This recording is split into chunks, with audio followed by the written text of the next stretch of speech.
The boy's small body hit the frozen ground hard. His fingers clutched the stale bread against his chest as blood dripped from his split lip onto the snow. "Please," he whispered, looking up at the tall rancher standing above him. "Don't take our food. Mama hasn't eaten in 3 days. She gave us everything."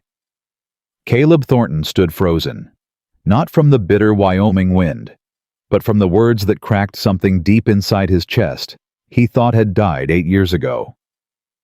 If this story touches your heart, subscribe to our channel now and stay until the very end. Comment your city below so we can see how far this tale of love and redemption has traveled. Late winter, 1882. Black Ridge Valley, Wyoming Territory. Samuel pressed his back against the wooden crate, one arm wrapped tight around the bundle of stale bread, the other shielding his little sister Lucy behind him. His lip throbbed where the ranch hand's boot had caught him. "I said get." The man named Dawson drew back his foot again. "Ain't no place for beggar rats on Thornton land." "We ain't beggars." Samuel's voice cracked but held. "We found this behind the cookhouse. Nobody wanted it." "Don't matter what nobody wanted. You're trespassing." Lucy tugged at Samuel's coat. "Sam, I'm scared." "Hush now." He didn't take his eyes off Dawson. "Stay behind me." 3-year-old Tommy clung to their mother's skirt 20 feet away, where Hannah Mercer stood paralyzed. In her arms, baby Rose whimpered against the cold. Hannah's feet wouldn't move. Her voice wouldn't come. She could only watch her 6-year-old son face down a grown man twice his size. Dawson grabbed Samuel's collar and yanked him up. The bread scattered across the snow. "No." Lucy dove for the pieces, her small hands scooping them up, pressing them against her thin coat. "This is ours. We saved all day for this." "Lucy, don't." Samuel struggled in Dawson's grip. "Ungrateful little vermin." Dawson raised his hand. "Touch that child and I'll break every finger on that hand." The voice came low and quiet from somewhere behind them. Dawson froze mid-swing. His face went pale. Hannah turned. A man on horseback had appeared from nowhere, tall in the saddle, his black coat dusted with frost. His hat brim shadowed his eyes, but the set of his jaw left no room for doubt. This was not a request. "Mr. Thornton, sir." Dawson released Samuel so fast the boy stumbled. "These folks been stealing from the—" "I saw what they been doing." Caleb Thornton dismounted slowly, his boots crunching in the packed snow. "I saw a boy get kicked for taking scraps we throw to the hogs." "Sir, I was just—" "You were just leaving." Caleb's voice never rose. "Go find Jacob. Tell him you're on fence duty for the next month. North Ridge, alone." Dawson's mouth opened, then shut. He glanced at Hannah, at the children, then back at his employer. Without another word, he walked away, shoulders hunched against more than just the cold. Silence settled over the yard like fresh snowfall. Samuel stood rigid breadcrumbs, still clinging to his torn coat. Lucy clutched her rescued pieces to her chest. Tommy had buried his face in Hannah's skirt and refused to look up. Caleb took a step toward them. Samuel immediately moved in front of his sisters. "Easy, son." Caleb stopped. "I ain't gonna hurt you." "That's what the last man said." Samuel's voice shook, but didn't break. "Before he took Mama's wedding ring for payment on a meal we never got." Something flickered across Caleb's face. He crouched down slowly, bringing himself to the boy's eye level. Up close, Hannah could see the gray in his eyes, the deep lines around them, the weathered skin of a man who'd spent more years fighting the land than living on it. "What's your name?" Caleb asked. Samuel's chin lifted. "Samuel Mercer. That's my mama. These are my sisters Lucy and Rose and my brother Tommy." "Samuel Mercer." Caleb repeated the name like he was committing it to memory. "You got courage, Samuel. Standing up to a man 3 times your size for a few scraps of bread." "Wasn't for me." Samuel's voice softened. Mama hasn't eaten in 3 days. She gives us everything. Says she ain't hungry, but I know. I hear her stomach at night when she thinks we're sleepin'." Hannah's breath caught. She hadn't known Samuel could hear. Caleb's jaw tightened. He looked past Samuel to where Hannah stood. Really looked, taking in her hollow cheeks, the dark circles under her eyes, the way her dress hung loose on a frame that had once been fuller. He saw the fierce pride in her posture, even as exhaustion pulled at every line of her body. "Ma'am?"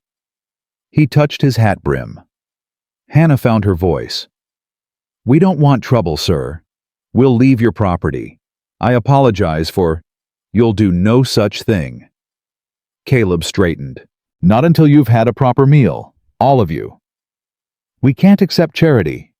The words came automatic, the same words she'd said 100 times in 100 towns. "I can work.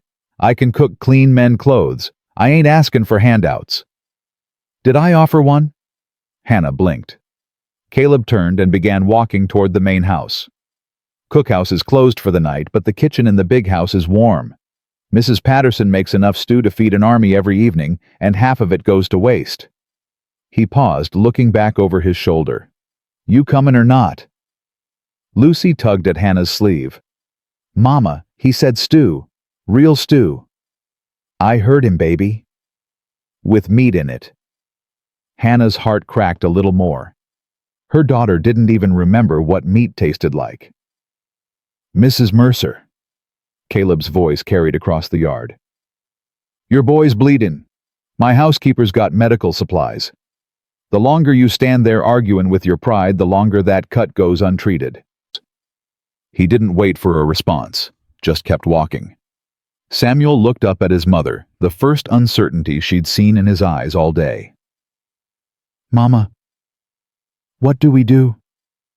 Hannah looked at the man's retreating back at the grand house ahead, with smoke curling from its chimney, at her children's pinched faces and trembling bodies. She took Samuel's hand. "We eat." The kitchen of the Thornton house was larger than the entire shack they'd been sleeping in for the past week. A massive iron stove dominated one wall, radiating heat that made Hannah's frozen fingers ache as blood flowed back into them. Copper pots hung from hooks overhead, gleaming in the lamplight. Mrs. Patterson, a stout woman with gray-streaked hair and suspicious eyes, set bowls of steaming stew in front of each child. Tommy stared at his like he'd forgotten what to do with it. "Eat, baby." Hannah touched his shoulder. "It's all right. There's meat." Lucy's whisper was reverent. "Mama, there's actual meat." "I see it, sweetheart." Samuel hadn't touched his spoon.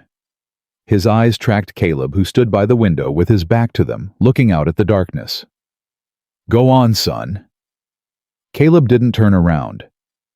"Food's for eatin', not admirin' in." "Why?" Samuel's question stopped the room. "Why what? Why'd you help us? That man worked for you. We don't. We're nobody." Caleb finally turned. He crossed to the table, pulled out the chair across from Samuel, and sat. Up close in the warm light, Hannah could see the exhaustion in his face too. Different from hers, not the exhaustion of hunger, but of something heavier. Older. "You know what I saw today?" Caleb leaned forward, arms on the table. "I saw a boy, couldn't be more than 6, take a boot to the face and not cry. Didn't beg. Didn't run. Just stood there bleedin' and asked a man twice his size to leave his family's food alone." Samuel's spoon rattled slightly in his grip.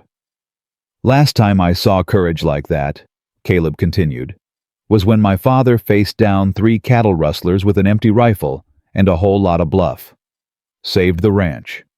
Died 2 years later from a heart nobody knew was given out." He paused. "Point is, courage like that don't come cheap. Comes from somewhere real. Comes from someone who taught it." His eyes shifted to Hannah. She met his gaze and didn't look away. She didn't know what he was searching for, but she was too tired to hide. "How long since you ate?" he asked. "The children eat first, always." That ain't what I asked. Hannah's jaw tightened. Does it matter? It matters to me. Why? The question hung between them. Mrs. Patterson had stopped pretending to clean the counter. Even Lucy had paused mid-bite, sensing the weight in the air. Caleb leaned back in his chair. Because I've been watching you since you crossed onto my land 3 days ago. Hannah's blood went cold. You knew we were here. This is my ranch, Mrs. Mercer. Ain't a mouse crosses my fence I don't know about. He held up a hand before she could speak. I also knew you weren't stealing. Watched you take only what was thrown away. Watched you give every scrap to those kids and walk away with nothing for yourself. Watched you sleep in that broken-down barn with 4 children in the coldest week we've had all winter. When if you knew, why didn't you run us off? Same reason I don't run off the foxes that den by the North Creek. They ain't hurtin' nothing, and winter's hard enough without addin' to the sufferin'. We're not animals, Mr. Thornton. No, ma'am. His voice softened. You're a hell of a lot more stubborn than any animal I've known. Fox would have taken the scraps and been grateful. You wouldn't even take 'em until your children were starvin' enough you had no choice. Hannah's hands shook. She pressed them flat on the table to still them. Pride's all I got left, sir. Can't afford to lose that, too. Pride don't keep you warm at night. Neither does charity. A ghost of something not quite a smile but close crossed Caleb's face. You always this difficult. Only when strange men try to tell me how to feel about taking handouts. Mrs. Patterson made a sound that might have been a cough or might have been a laugh. She turned away quickly. Samuel had started eating. Hannah noticed. Slowly at first, then faster, as his body remembered what hunger felt like when it was finally being fed. Tommy had given up on the spoon entirely and was using his fingers' stew dripping down his chin. Lucy ate with her eyes closed, savoring every bite. Baby Rose in Hannah's arms had fallen asleep against her chest, lulled by the warmth and the safety and the miracle of being somewhere that didn't freeze. You got people? Caleb asked. Family? Someone expecting you somewhere? No. The word came out flat. Final. My husband died 2 years ago. Cave-in at the Morrison silver mine. Company said it was his fault. Wouldn't pay a cent. His family never approved of me anyway. Too poor, wrong side of the valley, all that. They made it clear we weren't welcome at the funeral. Morrison Mine. Caleb's expression darkened. I know that place. Knew the foreman. Man never met a safety regulation he couldn't ignore for profit. Doesn't matter now. Hannah stroked Rose's hair. William's gone. Knowing why doesn't bring him back. And since then we've been walking, town to town. I take work where I can find it washin', mendin', cookin'. Most places don't keep a woman with 4 children longer than a few weeks. We're too much trouble. Too many mouths. Too many... Her voice caught. She forced it steady. Too many ways to be not worth the effort. Caleb was quiet for a long moment. Then he stood, pushed his chair back, and walked to the door. Hannah's heart sank. Here it comes. The polite dismissal. You can stay the night but be gone by morning. But he didn't open the door. Instead, he took a coat from the hook beside it, heavy wool navy blue, clearly expensive, and walked back to the table. He held it out to her. It'll be cold walking back to that barn tonight.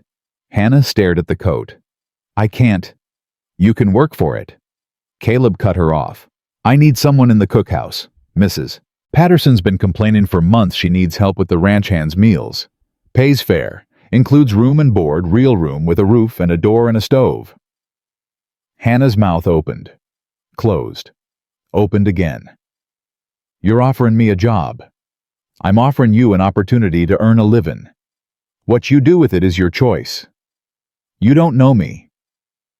I know you'd rather starve than let your children go hungry. I know your boys got more backbone than half the men I employ. I know you've been through enough hell to break most people, and you're still standing. He pushed the coat toward her. That's enough for me. Hannah looked at her children. Samuel had stopped eating, watching her with those two old eyes. Lucy clutched her empty bowl like it might disappear. Tommy had stew on his face and something like hope in his expression. She took the coat. Later that night, in a small room above the cookhouse, with an actual bed and an actual fire, and her children actually warm for the first time in weeks, Hannah lay awake staring at the ceiling. Samuel's voice came from the darkness beside her. "Mama, thought you were sleeping, baby." "Can't." A pause. "You trust him?" Hannah considered the question. Considered the man who'd stopped his own worker from hurting her son, who'd fed them without asking for anything in return, who'd offered work instead of charity because he'd understood somehow that she needed to earn it. "I don't know yet," she said honestly. "But I trust that he could have done us harm and didn't. That counts for something." "He's sad."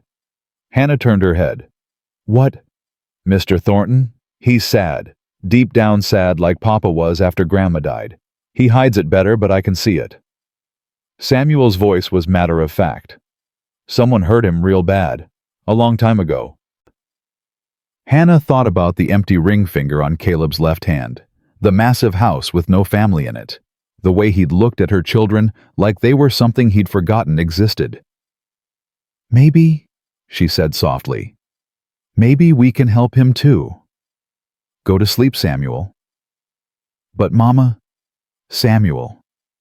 He fell silent, but Hannah could feel him thinking even in the darkness. Her 6-year-old son, who'd become a man too fast, already plotting ways to save someone else. She pulled the coat tighter around her shoulders. It smelled faintly of cedar, and something else. Something warm beneath the wool that she couldn't name. Outside, snow began to fall again, soft and quiet, covering the tracks of everyone who'd walked before. The next morning came gray and cold. Hannah woke before the children built up the fire and was halfway through dressing when a knock came at the door. She opened it to find Mrs. Patterson holding a bundle of clothes. "Mr. Thornton says you're to start in the cookhouse today." The older woman's voice was clipped but not unkind. "These are for the children. Previous owner's family left them behind years ago. Been sittin' in storage." Hannah took the bundle. Inside were wool coats, mittens, small boots in various sizes. Her throat tightened. "Mrs. Patterson." "Don't thank me. Thank him." The housekeeper turned to leave, then paused. "Word of advice, Mr. Thornton ain't a bad man, but he's a careful one. Got reason to be. Don't push too hard and don't expect too much. He'll give you exactly what he said, a fair job and a warm place. Anything more than that you'll have to earn." "Has he always been like this, so closed off?" Mrs. Patterson's expression flickered. "He used to laugh, years ago. Before Miss Charlotte." She stopped herself. "That ain't my story to tell. Just know he's been burned. Some fires take a long time to stop hurtin'." She was gone before Hannah could ask more. The cookhouse was chaos from the moment Hannah stepped inside. 20 ranch hands needed breakfast before dawn, then lunch packed for the fields, then supper waiting when they returned frozen and exhausted. The head cook, a grizzled man named Wallace, didn't believe in conversation.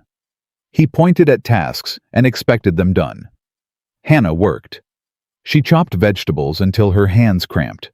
She hauled water until her shoulders screamed. She stirred pots, scrubbed pans, kneaded bread, and never once complained. By midday, the children had been set up in the corner of the warm kitchen with books Mrs. Patterson had found somewhere. Lucy practiced her letters while Tommy built towers with wooden blocks. Samuel tried to help with the work, but Wallace sent him back with a gruff, "Ain't no child labor on this ranch." "I ain't a child," Samuel protested. "I'm 6. You're a boy." Wallace's voice brooked no argument. "Go be a boy while you still can." Samuel looked to Hannah. She nodded. He went, but not without a backwards glance that said this conversation wasn't over. At noon, Caleb appeared in the doorway. He didn't come inside, just stood there for a moment watching. Hannah felt his gaze like a physical weight, but didn't stop working. Mrs. Mercer? Mr. Thornton. How are the children settling in? Well, thank you for the clothes. You didn't have to. They needed 'em. His voice was matter of fact. Couldn't have 'em running around in rags while their mama works for me. Reflects badly. Something in his tone didn't quite match his words. Hannah looked up, met his eyes. Saw something there. Not pity, not charity, but something almost like recognition. Of course, she said carefully. For appearances. Exactly. He turned to leave, then stopped. There's a barn cat had kittens last week. North Stable. In case your boy's interested. He was gone before she could respond.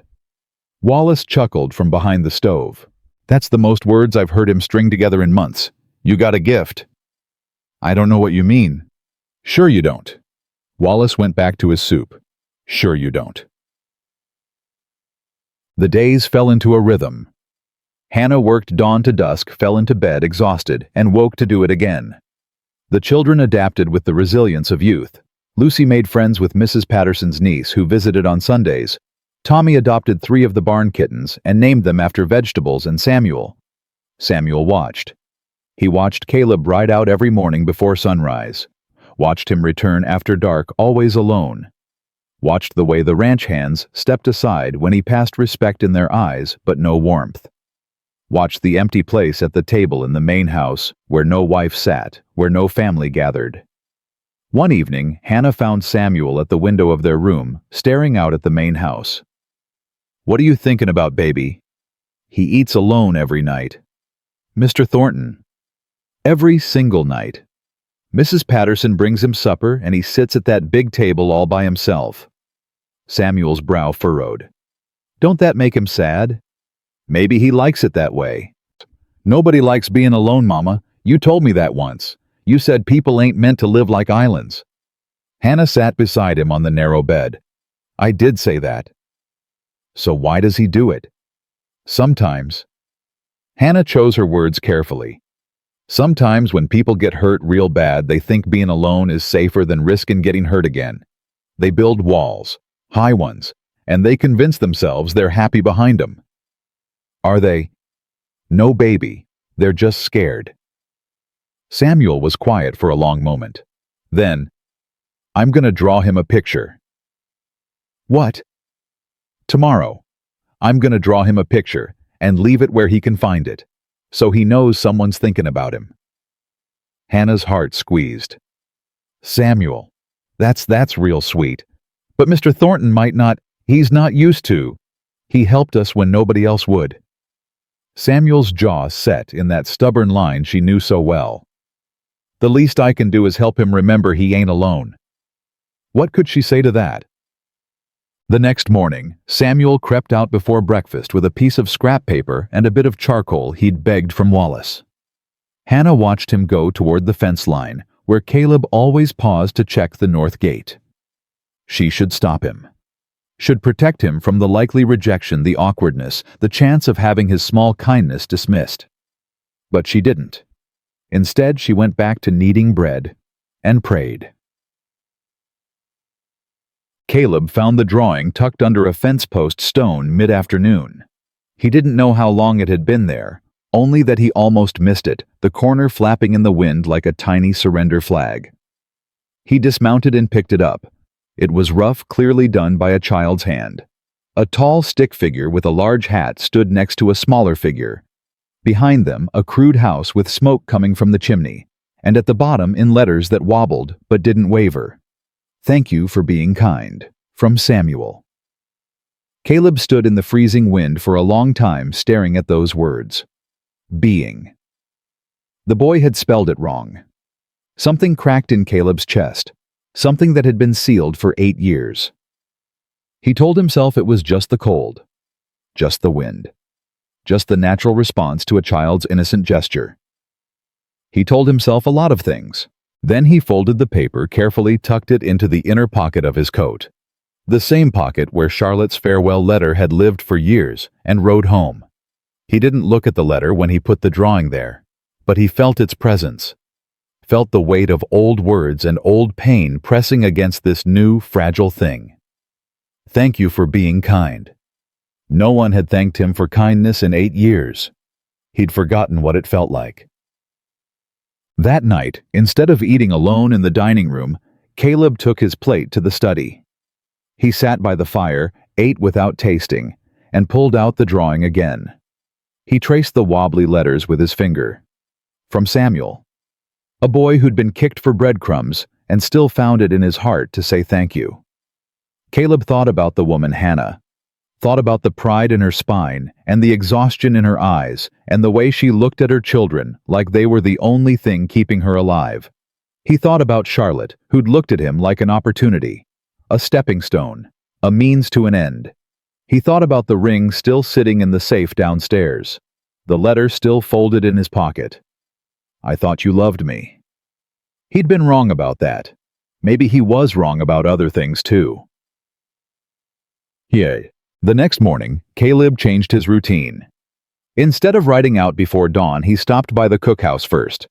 Hannah looked up from the bread she was shaping, surprise flickering across her face.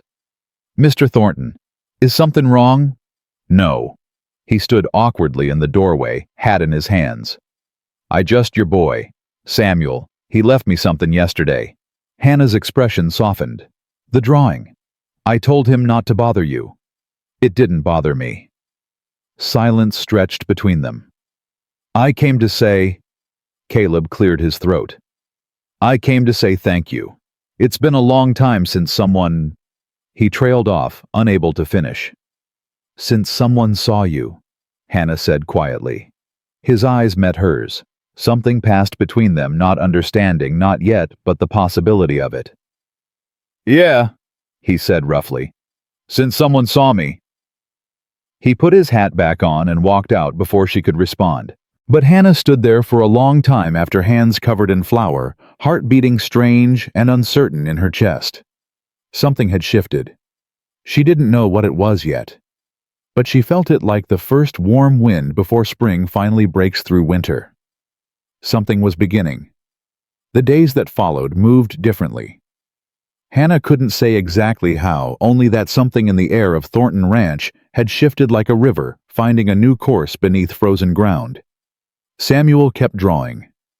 Every morning before breakfast, he'd slip away with his charcoal and paper scraps, leaving his small gifts tucked into places only Caleb would find. Under the saddle horn, beside the water trough, pressed between fence posts along the north ridge, a horse with legs too long, a son with a smiling face, a family of stick figures standing outside a house with 3 chimneys, because as Samuel explained to Lucy, rich people got lots of chimneys. Caleb never mentioned finding them, but Hannah noticed he'd started checking certain spots before he rode out.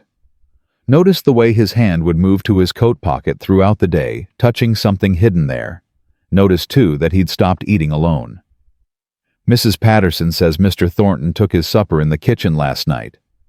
Wallace mentioned one morning casual as anything, but his eyes held a knowing glint. First time in 3 years. Hannah said nothing, kept kneading bread like it was the most important task in the world. Also says he asked about you. Her hands stilled. Asked what? If you were settling in, if the children had everything they needed, if anyone was giving you trouble. Why would anyone give me trouble? Wallace snorted. You're new, you're pretty, and you got the boss's attention. In a place full of men who ain't seen their families in months, that's 3 reasons right there. Hannah's stomach tightened. She hadn't thought about that.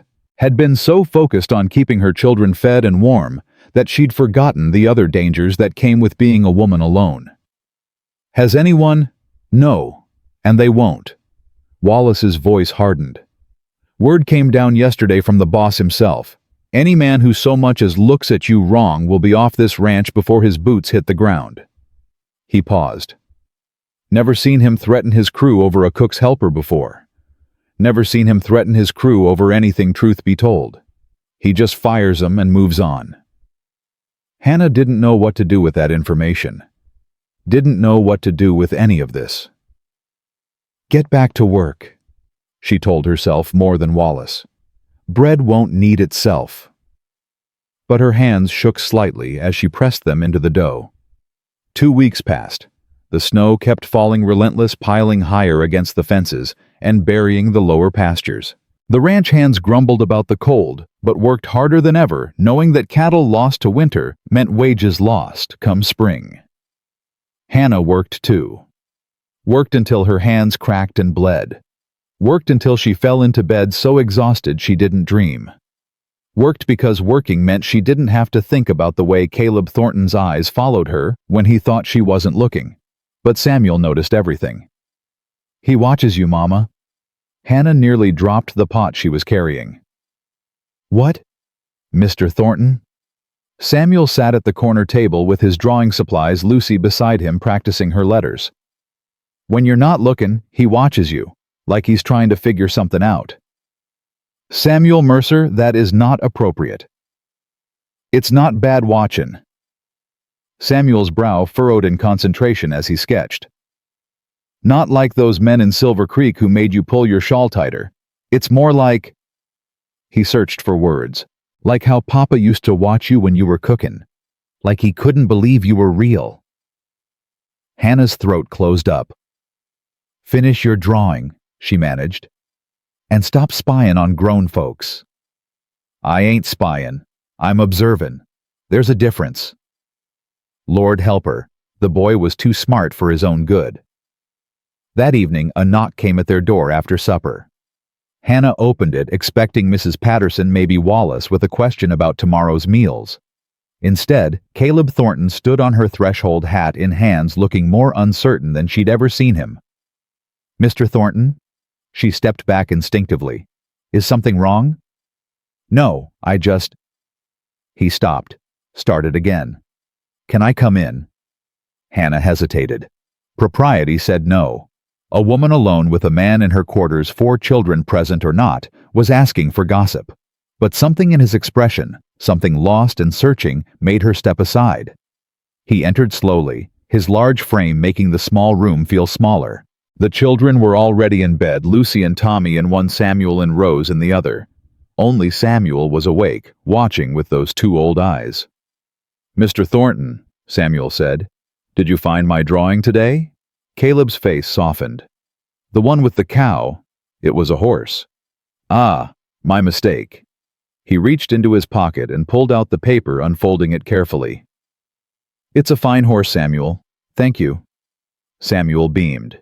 Actually beamed like the child he rarely let himself be. "Go to sleep now, baby," Hannah said softly. "Mr. Thornton and I need to talk."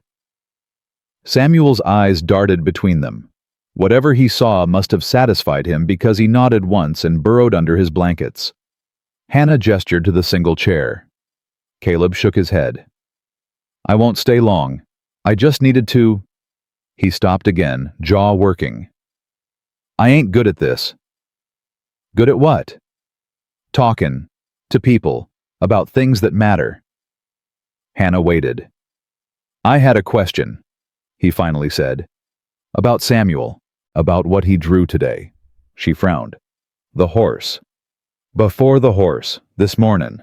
He reached into his pocket again and pulled out another paper, smaller, more wrinkled. When he unfolded it, Hannah saw a crude drawing of 2 figures, one tall, one small, holding hands. Above them, scratchy letters spelled out, "Can you be my papa?" Hannah's hand flew to her mouth. "Did you know about this?" Caleb's voice was rough, not angry, something else. "No, Samuel, I'm so sorry, he shouldn't have—" "Don't apologize." Caleb held up a hand. "That ain't why I'm here." "Then why—" He looked at the drawing for a long moment. When he spoke again, his voice had dropped to barely above a whisper. "I was engaged once, 8 years ago. Woman named Charlotte. Beautiful, smart. Knew exactly what she wanted." He paused. "What she wanted was my money and a way out of poverty. I was just the fool who gave it to her." Hannah stayed silent. "She left. Took everything I'd saved for our new life together. Left a note saying she never loved me. That I was kind, but not enough." His jaw tightened. "I swore after that I'd never let anyone close again. Built walls so high I couldn't even see over 'em myself. Told myself I was better off alone. And were you? I thought so. For 8 years I thought so. He looked up at her, then something raw and vulnerable in his eyes. Then a boy stood in my yard, bleedin' and hungry, and asked me not to take his food, and something cracked. Hannah's heart hammered against her ribs. I don't know what I'm doing here, Caleb continued. Don't know what I'm asking. When I saw this drawing. He held it up. When I saw what he wants, what he's hoping for, I realized I needed you to know. About Charlotte. About why I am the way I am. Because if you're gonna be here working for me, if your children are gonna... He stopped, swallowed hard. I needed you to know. The room felt airless. Too small. Too full of unspoken things. Why? Hannah whispered. Why did you need me to know? Caleb's eyes held hers. Because for the first time in 8 years, I ain't sure my walls are high enough. He left without another word. The door clicked shut behind him, and Hannah stood frozen in the middle of her small room, Samuel's drawing crumpled in her hand. When she finally moved, it was to smooth the paper out on the table, to trace the wobbly letters with her finger. Can you be my papa? She should talk to Samuel. Should explain that some things weren't meant to be asked, that some hopes were too dangerous to speak aloud. But when she looked at her son's sleeping face, peaceful in a way it hadn't been in 2 years, she couldn't make herself do it.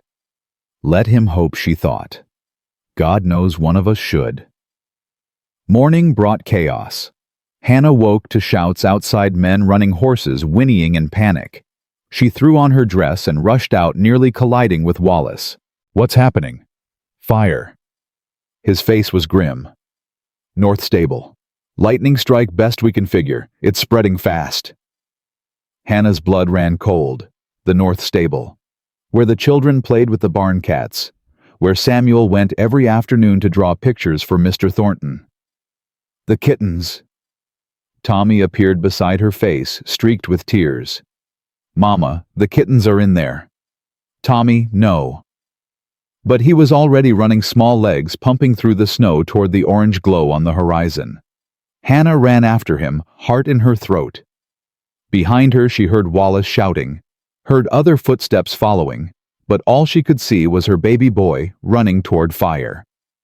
She caught him 50 feet from the stable, tackling him into a snowdrift. He screamed and struggled. Carrot and turnip and beans. They're in there. Let me go.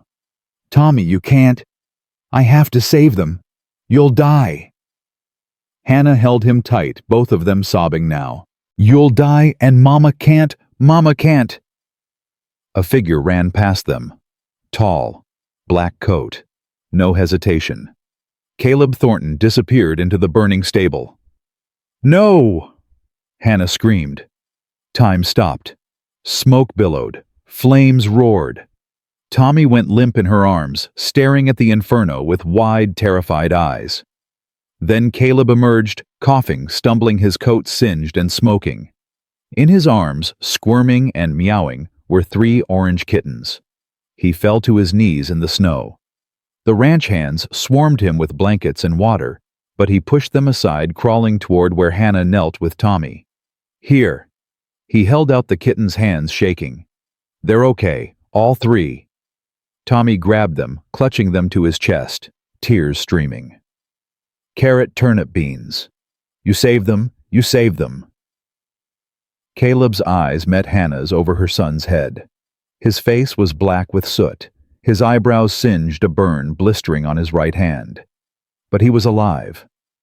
You could have died, Hannah breathed. They're his kittens, Caleb said simply. Couldn't let 'em burn. Something broke inside Hannah then. Some final wall she'd built between herself and this man who kept doing impossible things for her children. You're hurt. She reached for his hand without thinking. Let me see. He let her take it. Let her examine the burn, let her press snow against it while she blinked back tears she couldn't explain. It's not bad, he said. It's a 2nd-degree burn at least. You need salve and bandages and... Hannah.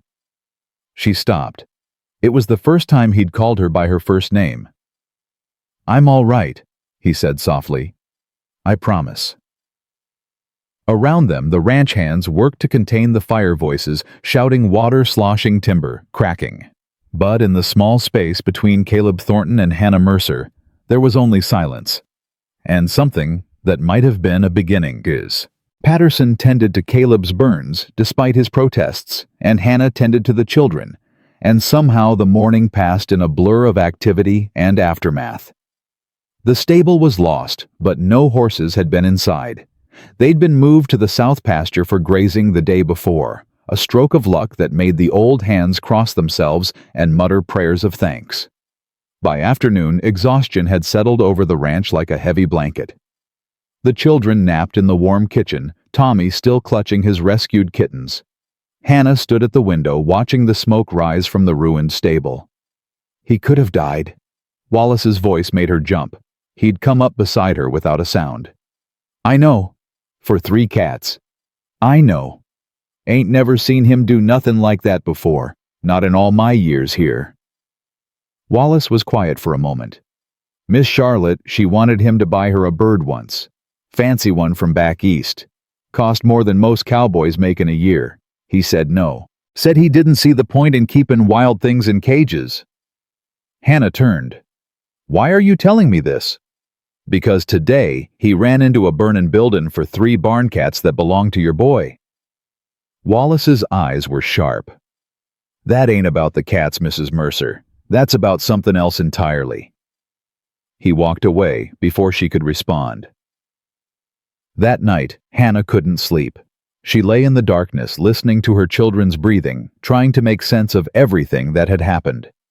Caleb Thornton had run into a fire for her son's kittens. Caleb Thornton had called her by her first name. Caleb Thornton had stood in this very room and told her his walls weren't high enough anymore. What was she supposed to do with that? A soft knock came at the door. Hannah rose, wrapped a blanket around her shoulders, and opened it. Samuel stood there in his nightshirt, drawing in hand. Baby, what are you doing up? I made him something. Samuel held out the paper. For saving carrot and turnip and beans. Can you give it to him tomorrow? Hannah took the drawing. This one was more detailed than usual. More careful. A man standing in front of flames, 3 small shapes in his arms.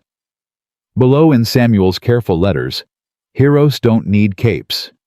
They need good hearts. Hannah's vision blurred. Samuel, this is beautiful. He needs to know. Samuel's voice was earnest. He needs to know he did something good. I think maybe nobody tells him that. I think maybe he forgot. Hannah pulled her son into her arms and held him tight. When did you get so wise? She whispered into his hair. Papa told me once that wisdom ain't about being smart. It's about paying attention to people's hurts. Samuel pulled back, looking up at her. Mr. Thornton's got lots of hurts, Mama. I can see 'em, can't you? Yes, Hannah thought. I can.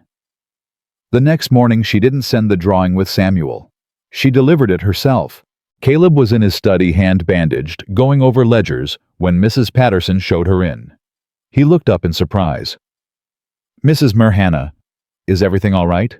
Yes, I just... She held out the drawing. Samuel made this. For you. For yesterday. Caleb took it. Read the words. Something flickered across his face. Pain, maybe. Or wonder. Or both. Heroes don't need capes, he read aloud. They need good hearts. He wanted you to know. Know what? Hannah took a breath. That you did something good. That someone sees it. That someone... She stopped, changed direction. He thinks you've forgotten. That nobody tells you. Caleb was quiet for a long moment. When he spoke, his voice was rough. My father used to say something similar. Said the measure of a man wasn't in his wealth or his land, but in the choices he made when nobody was watching. He set the drawing carefully on his desk. I used to believe that. Before Charlotte. After After I figured what was the point, nobody was watching, nobody cared. Might as well just build my fences and keep my head down and wait to die. That's no way to live. No. He looked up at her. It ain't. The space between them seemed to shrink. Hannah felt her heart beating too fast, her breath coming too shallow. I should go, she said. The bread? Hannah. She stopped. Thank you. His voice was soft. For raising a boy who sees hurts.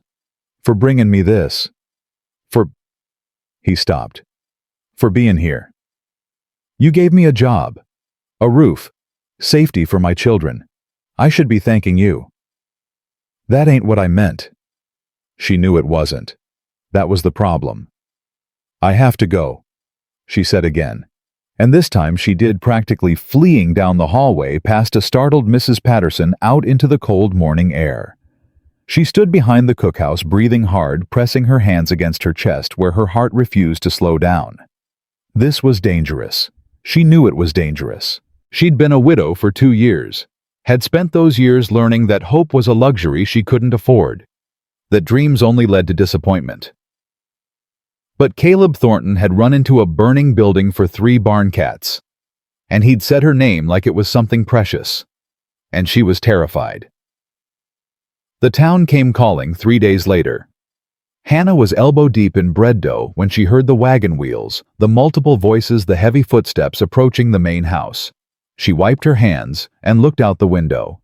A group of townspeople had gathered on the front porch.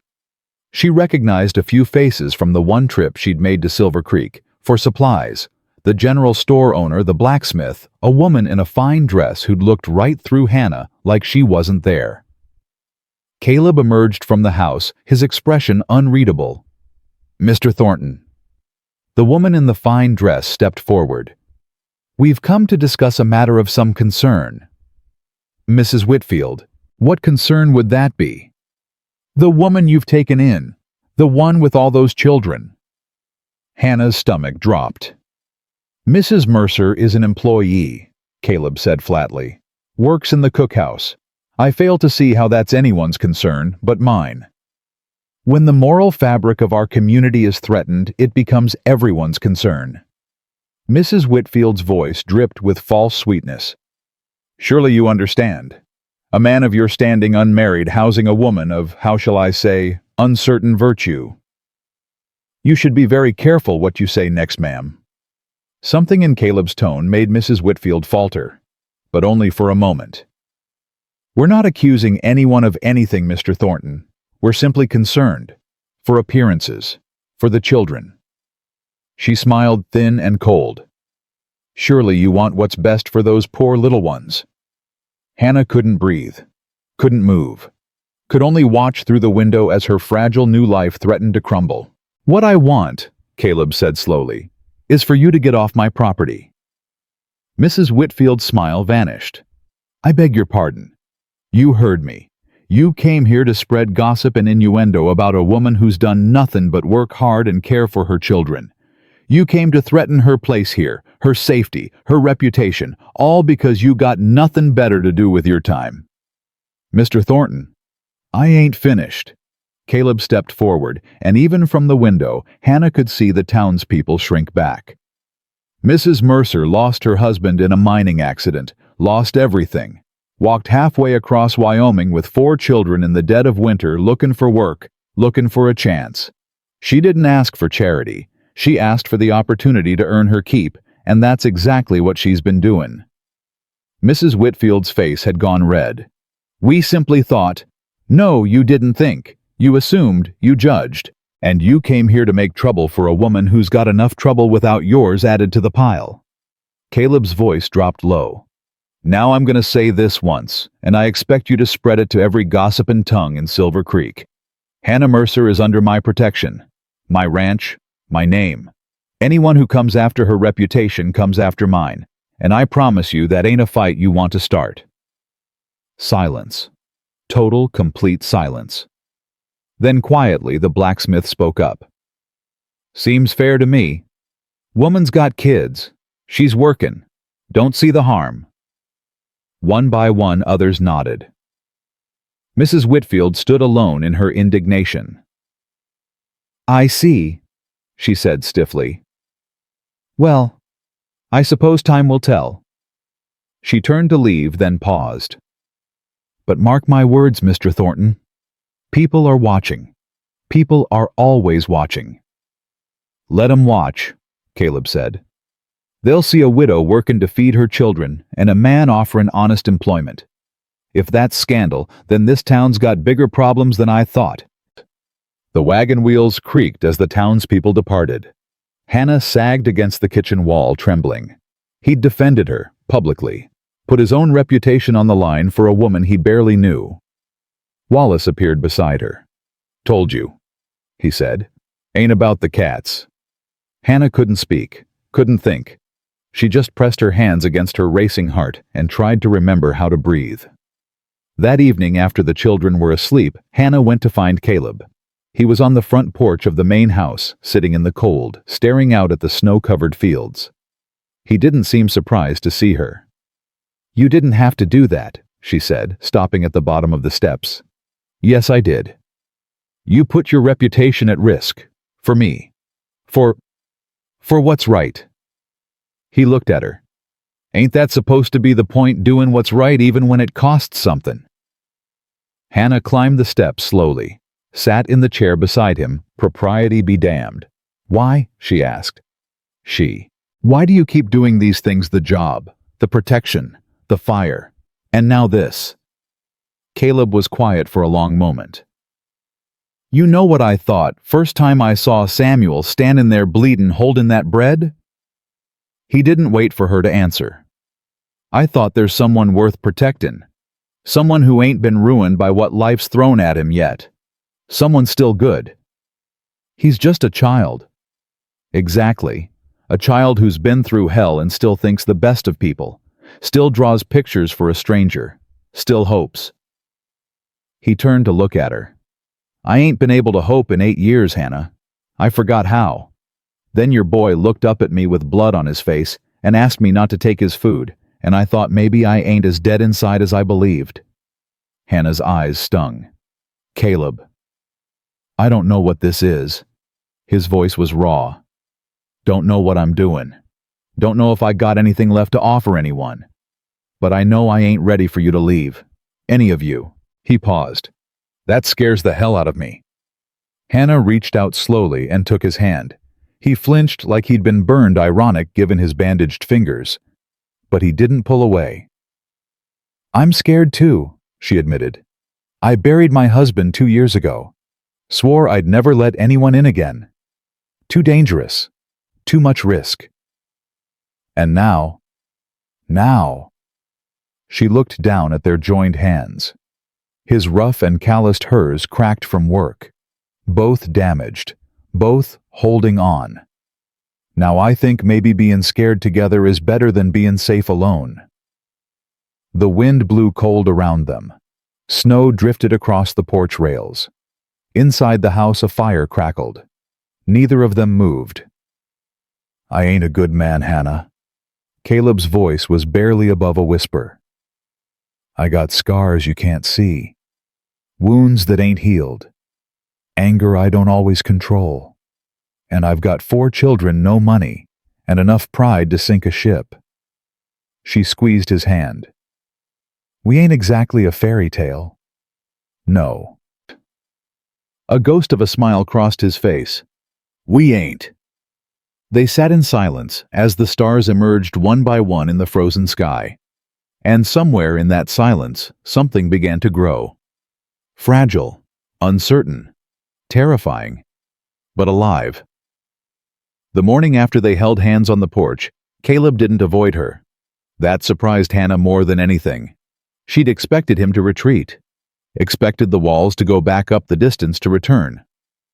Men like Caleb Thornton didn't open up and then stay open. They cracked, showed a glimpse of something vulnerable, and then sealed themselves shut again like wounded animals. But when she arrived at the cookhouse before dawn, he was already there, waiting. "Mornin'," he said like it was the most natural thing in the world. "Mornin'." Hannah's voice came out steadier than she felt. You're up early. Couldn't sleep. He held out a cup of coffee, still steaming. Figured you could use this. She took it, their fingers brushing. Neither of them mentioned it. Wallace says you've been working too hard, Caleb continued. Says you're at the stove before sunrise and don't stop till after dark. There's a lot to do. There's also such a thing as rest. Hannah raised an eyebrow.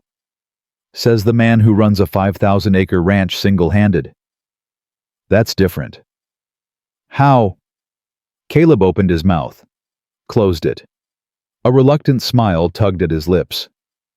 You always this stubborn, only when strange men try to tell me how to do my job. He laughed. Actually laughed, a real sound that rumbled up from somewhere deep in his chest. Hannah realized she'd never heard him laugh before. Not truly. The sound did something strange to her heart. Fair enough, he said. But at least take Sunday off. Mrs. Patterson can handle one day's meals. I can't just... You can, and you will. His voice softened. The children need time with their mama. Time that ain't stolen between chores. Hannah wanted to argue, but she thought of Lucy, who'd been asking to go exploring. Of Tommy, who wanted to build a snowman. Of Samuel, who'd been so focused on drawing for Caleb that he'd forgotten how to play. One Sunday, she conceded. It's a start. They stood in comfortable silence as the first light crept over the horizon. Hannah sipped her coffee. Caleb watched the sky. Neither of them needed to fill the quiet with words. It was, Hannah realized, the first peaceful moment she'd had in 2 years. Of course, peace never lasted. The letter arrived 3 days later. Hannah was hanging laundry behind the cookhouse when Mrs. Patterson found her face grave an envelope clutched in her hand. This came for Mr. Thornton, the older woman said. From St. Louis. I recognize the handwriting. Hannah frowned. Why are you telling me? Because it's from her, Charlotte. The name hit like a physical blow. Hannah's hand stilled on the clothesline. She wrote to him. First time in 8 years. Mrs. Patterson's voice was tight. I don't know what's in it, but I know it can't be good. That woman never did anything that didn't serve herself. Have you given it to him? Not yet. I wanted... Mrs. Patterson hesitated. I wanted you to know. In case. In case of what? In case he changes after he reads it. In case the walls go back up.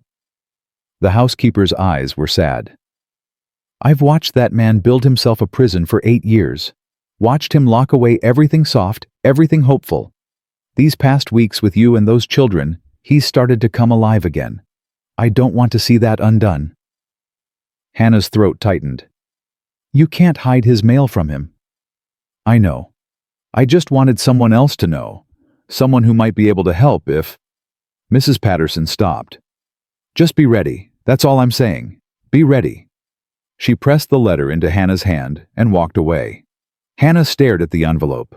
Expensive paper, elegant script, a return address in St. Louis, a city of wealth and society and everything. Thornton Ranch was not. She should give it to Caleb immediately. It wasn't her place to hold on to his correspondence. Wasn't her place to worry about what it might contain. But her hands wouldn't move. Finally, she tucked the letter into her apron pocket and went back to hanging laundry. She'd give it to him tonight, after supper, when he might have time to process whatever was inside. It was a weak excuse and she knew it. But she also knew Mrs. Patterson was right. Something about that letter felt dangerous. Felt like a storm waiting to break. She found Caleb in his study that evening, going over accounts by lamplight. He looked up when she knocked, and something in his face eased at the sight of her. Hannah, come in. She closed the door behind her. Her heart was pounding. I have something for you. She pulled the letter from her pocket and held it out. It arrived today, from St. Louis. Caleb's expression didn't change, but something shifted in his eyes. He took the envelope, looked at the handwriting, and went very still. Charlotte. Mrs. Patterson recognized it. I'm sure she did. His voice had gone flat, distant. The walls were already starting to rise. Hannah wanted to reach for him, wanted to say something, anything, to stop what she could feel happening. But what right did she have? What claim could she possibly make? I'll leave you to read it, she said quietly. Hannah. She stopped at the door. Stay. His voice cracked on the word. Please. She turned back. He was still staring at the envelope like it might bite him. I don't want to be alone when I open this. He looked up at her, and she saw it then, the fear beneath the stoicism. I don't trust myself to be alone.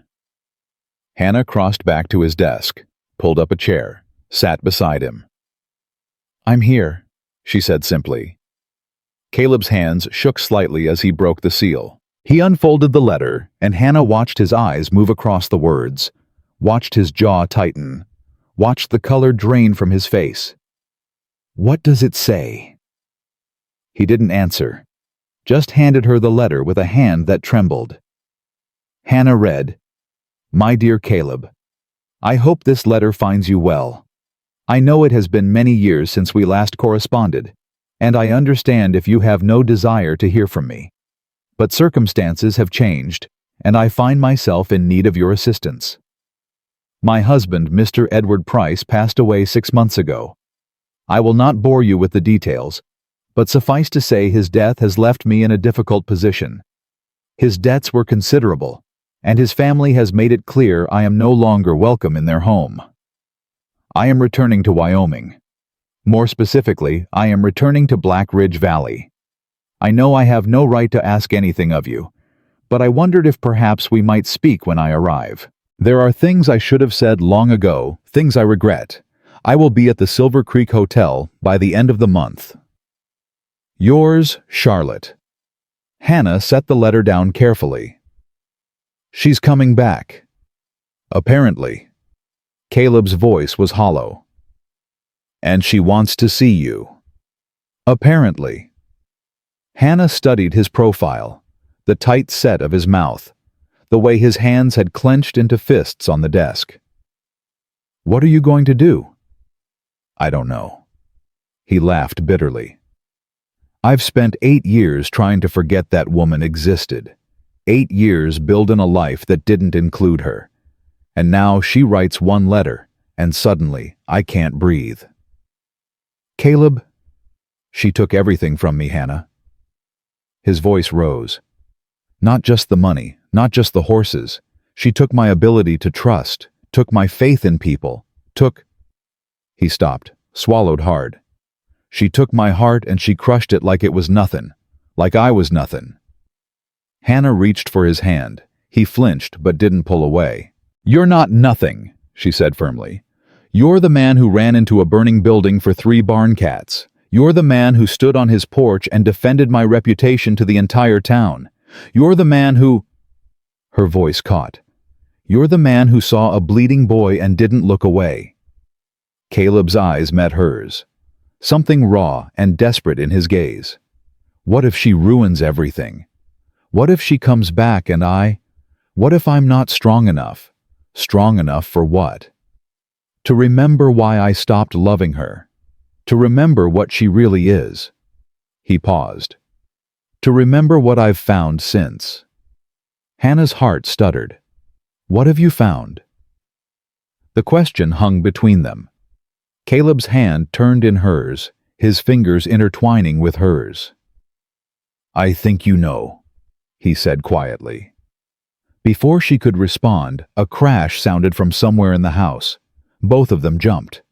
Caleb was on his feet in an instant, moving toward the door. They found Samuel in the hallway, face pale, a broken vase at his feet. Samuel! Hannah rushed to him. What happened? Are you hurt? I'm sorry. His voice was shaking. I'm sorry, I didn't mean to... I was just what? Caleb's voice was sharper than usual, still rattled from the letter. What are you doing out of bed? Samuel flinched. Actually flinched like he expected to be hit. Hannah's heart broke. I heard voices, Samuel whispered. I wanted to make sure Mama was okay. And then I saw the letter and His eyes filled with tears. Is a lady coming to take Mr. Thornton away? Caleb went very still. Samuel. Hannah started. I don't want him to go. Samuel's voice cracked. I don't want things to change. I like it here. Lucy likes it here. Tommy's got his kittens, and baby Rose sleeps through the night now, and… The tears spilled over. Please don't let the lady take him away. Caleb crossed the hallway and knelt in front of the boy. His movements were stiff, uncertain, like a man who'd forgotten how to offer comfort. Nobody's taken me anywhere, he said gruffly. But the letter said… I don't care what the letter said. Caleb's voice strengthened. This is my ranch, my home, and nobody, not Charlotte, not anyone is going to change that. Samuel sniffled. Promise. Caleb hesitated, looked up at Hannah. Something passed between them, a question, an answer, a hope. I promise, Caleb said. Now get on back to bed. It's late. Samuel threw his arms around Caleb's neck. The man froze, every muscle rigid, like he didn't know what to do with a child's embrace. Then slowly his arms came up. He hugged Samuel back. Thank you for saving carrot and turnip and beans, Samuel whispered. You already thanked me. I know, but I meant it so much it needed saying twice. Caleb's throat bobbed. Get to bed, boy. Samuel pulled back, wiped his eyes, and ran down the hall. Hannah watched him go, then turned back to find Caleb still on his knees staring at the floor. He hugged me. I saw. Nobody's hugged me in 8 years. I know. Caleb looked up at her. His eyes were wet. What's happening to me, Hannah? She knelt beside him right there in the hallway, right there among the broken pieces of the vase. You're rememberin', she said softly. Rememberin' what it feels like to be loved. Charlotte arrived in Silver Creek on a Tuesday. Hannah heard about it from Wallace, who'd heard from Jacob, who'd heard from the blacksmith's wife, who'd apparently been at the general store when the fancy carriage rolled into town. Wearing a dress that cost more than my yearly wages, Wallace reported, shaking his head. Acting like she owns the place already. Hannah's stomach churned. Has Caleb heard? Hard to miss. Half the town's talking about nothing else. Charlotte Price returns to Black Ridge Valley. Like it's some kind of fairy tale. It's not a fairy tale. No. Wallace's voice softened. It ain't. Caleb didn't come to breakfast that morning. Didn't appear at lunch. By supper, Hannah's worry had turned to fear. She found him in the stable brushing his horse with mechanical strokes. His face was blank. Empty. Caleb. He didn't turn around. I heard she's here, Hannah said quietly. Whole county's heard she's here. Are you going to see her? The brushing stopped. Caleb's hand rested on the horse's flank fingers splayed. She sent a message. Through the hotel. Wants to meet tomorrow at noon. His voice was flat. Says she has things to explain. Do you want to hear them? No. He finally turned. His eyes were red-rimmed. But I think I need to. I think… He paused, struggling for words. I spent 8 years hating her. Hating myself for ever loving her. Maybe it's time to let that go. Maybe hearing whatever she has to say will finally set me free. Hannah wanted to argue, wanted to tell him he didn't owe that woman anything, didn't owe her explanations or closure or one single second of his time. But she wasn't his wife, wasn't even his sweetheart, not officially. She was his cook's helper, a widow with 4 children, a woman who'd been here barely a month. What right did she have to tell him what to do with his past? I'll be here, she said instead. Whatever happens, I'll be here. Caleb crossed the stable in 3 strides and pulled her into his arms. It wasn't gentle. It was desperate, crushing the embrace of a man drowning and reaching for the only solid thing he could find. Hannah held him back just as fiercely, pressing her face into his chest, breathing in the smell of horses and leather and something uniquely him. Don't let me lose myself, he whispered into her hair. Whatever she says, whatever happens, Don't let me forget what I've found." "I won't." "Promise me." Hannah pulled back enough to look into his eyes. "I promise." He kissed her then. It wasn't planned, wasn't calculated. One moment they were standing there desperate and afraid, and the next his mouth was on hers, and the world fell away. The kiss was clumsy at first, two people who'd forgotten how finding their way back. Then it deepened, became something raw and real and achingly tender. When they finally broke apart, both of them were trembling. "I shouldn't have done that," Caleb breathed. "Probably not." "I'm not sorry." "Neither am I." They stood in the stable, foreheads pressed together, hearts pounding in tandem. "Tomorrow," Caleb said. "After I see her. I'm gonna come back and we're gonna talk. About us. About what happens next. And if she—" "There is no if she." Caleb's voice hardened. "Charlotte's my past. You're—" He stopped. "You're something else entirely. And I ain't gonna let the ghost of a woman who never loved me destroy whatever this is." Hannah wanted to believe him. God, she wanted to believe him. But she'd learned long ago that wanting something didn't make it true. Caleb met Charlotte at the Silver Creek Hotel the next day. Hannah spent the morning working, the afternoon pacing, and the evening staring out the window at the road that led to town. The children sensed something was wrong. Even Tommy, who rarely noticed anything beyond his kittens, kept asking where Mr. Thornton had gone. "He had business in town," Hannah said for the 100th time. "Will he be back for supper?" "I don't know, baby. I made him a new drawing." Tommy held up a paper covered in orange scribbles. "It's carrot and turnip and beans. See, they're smilin'." Hannah's heart squeezed. "It's beautiful. He'll love it." By the time the sun set, she'd given up pretending to work. She sat on the porch of the cookhouse wrapped in Caleb's navy coat, the one he'd given her that first night, and watched the darkness swallow the road. Hoofbeats sounded just after 8. Hannah stood, her heart in her throat. Caleb emerged from the shadows, his horse moving slowly, his silhouette hunched in the saddle. He looked broken. There was no other word for it. Hannah ran to meet him. He dismounted clumsily, nearly stumbling. Up close, she could smell whiskey on his breath. "Caleb, what happened?" She lied. His voice was slurred, bitter. "Again. Still. Always." "What do you mean? The debt. The dead husband. The difficult position." He laughed harshly. "All true. But that ain't why she came back." "Then why?" Caleb's eyes met hers. Even drunk, even broken, there was something fierce in his gaze. "She found out I never married. Found out the ranch has tripled in value since she left. Found out I've got more money now than when she stole from me." He swayed slightly. "She wants me back, Hannah. Says she made a mistake. Says she never stopped thinking about me." Hannah's blood went cold. "What did you tell her?"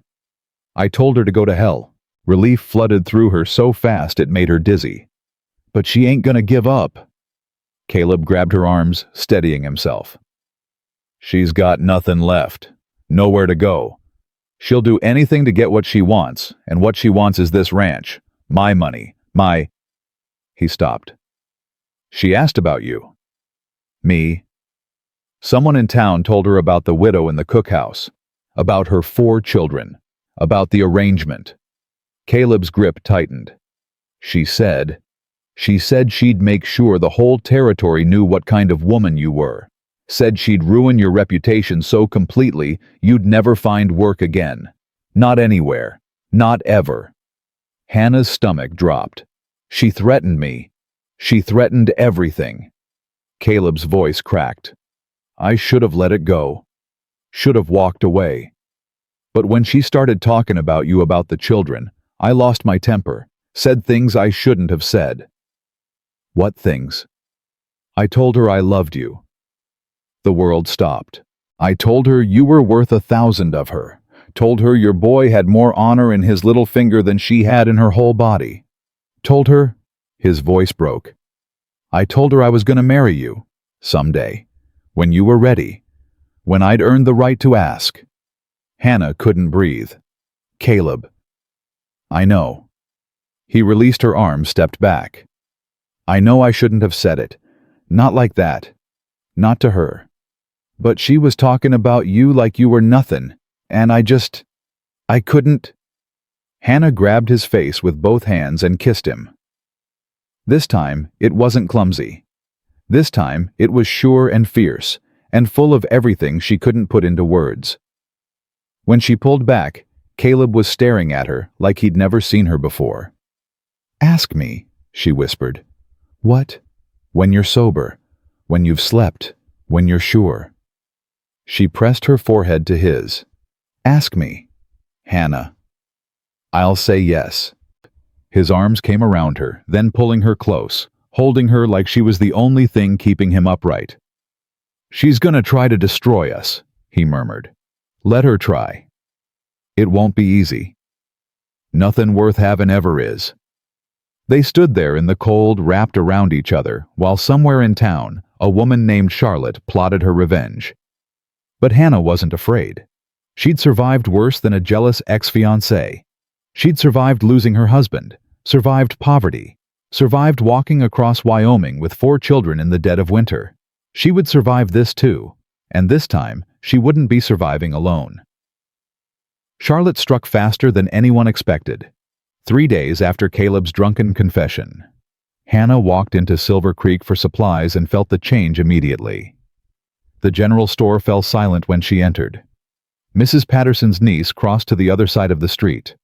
The baker's wife looked through her like she wasn't there. What can I get you? The store clerk's voice was cold, clipped. Flour, sugar, salt. Hannah kept her chin up. Same as last week. We're out. Out of flour? Out of everything you need.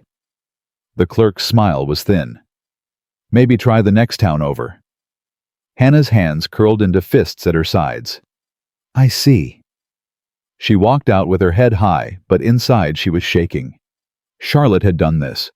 Charlotte had poisoned the town against her in 3 days flat. The whispers followed her down the street. Heard she was married before. 4 children by different fathers, they say. Threw herself at Mr. Thornton the moment she arrived. Nothing but a common... Hannah walked faster. The word they didn't quite say burned in her ears anyway. She made it to the edge of town before the tears came. She stopped behind the livery stable, pressed her hand against the rough wood, and let herself break for exactly 30 seconds. Then she wiped her eyes, straightened her spine, and started the long walk back to the ranch. Caleb met her halfway. His face darkened when he saw her empty hands. What happened? Nothing I couldn't handle. Hannah. She stopped walking, looked up at him, let him see the truth in her eyes. Charlotte happened, she said quietly. The whole town's heard whatever lies she's been spreading. They wouldn't sell to me, wouldn't even look at me. Caleb's jaw tightened until Hannah could see the muscle jumping beneath his skin. Get on the horse. What? Get on. He swung down and helped her up, then mounted behind her. We're going back to town. Caleb, I don't care what they think. I don't care what she said. Nobody treats you like that. Nobody. He spurred the horse forward before she could argue. The ride back to Silver Creek took 15 minutes. Caleb didn't speak the entire way, but Hannah could feel the anger radiating off him like heat from a forge. They stopped in front of the general store.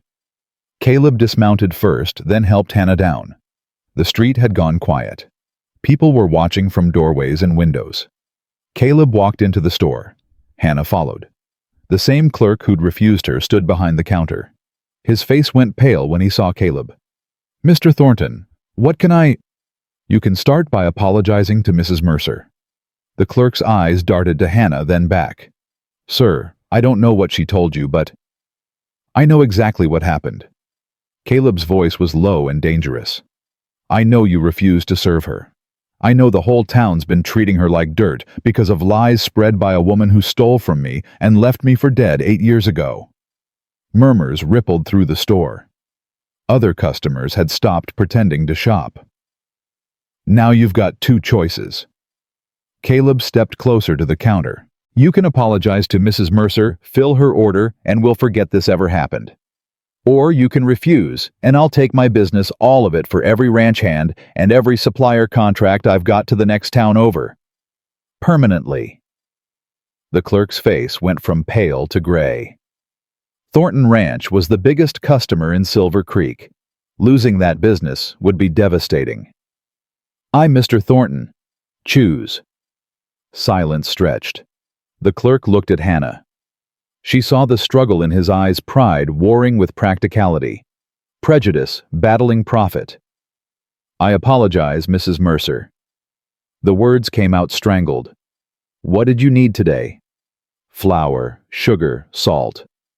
Hannah kept her voice steady. Please. The clerk filled her order with shaking hands. Caleb paid without a word, took the packages, and guided Hannah out of the store. The street was still watching. Caleb stopped on the wooden sidewalk and turned to face them all. I'm only going to say this once. His voice carried across the frozen street. Hannah Mercer is under my protection. Anyone who disrespects her disrespects me. Anyone who spreads lies about her spreads lies about me. And anyone who makes her life difficult. His eyes swept the crowd. Will answer to me, personally. Nobody moved. Nobody spoke. Caleb put his hand on Hannah's back and walked her to the horse. He helped her mount, swung up behind her, and rode out of town without looking back. They were halfway to the ranch before Hannah found her voice. You didn't have to do that. Yes, I did. People will talk more now, not less. Let 'em talk. Hannah twisted to look at him. Caleb, I'm trying to protect you. Your reputation. My reputation don't mean a damn thing if I can't protect the woman I love. The words hung in the cold air between them. Caleb's jaw was set, his eyes fixed on the road ahead, but Hannah could see the vulnerability beneath the anger. You said that to Charlotte, she said softly, that you loved me. I did. Did you mean it? I meant every word. Hannah turned back around, pressing her back against his chest. His arms tightened around her. I love you too, she whispered, in case you were wondering. She felt him exhale, felt the tension leave his body in one long breath. I was hoping, he said, but I didn't want to assume. Don't assume. But don't doubt either. His chin rested on top of her head. Yes, ma'am. They rode the rest of the way in silence, but it was a different kind of silence now. Full instead of empty. Warm instead of cold. Hannah let herself believe just for a moment that everything might be all right. She should have known better. The children were gone when they got back.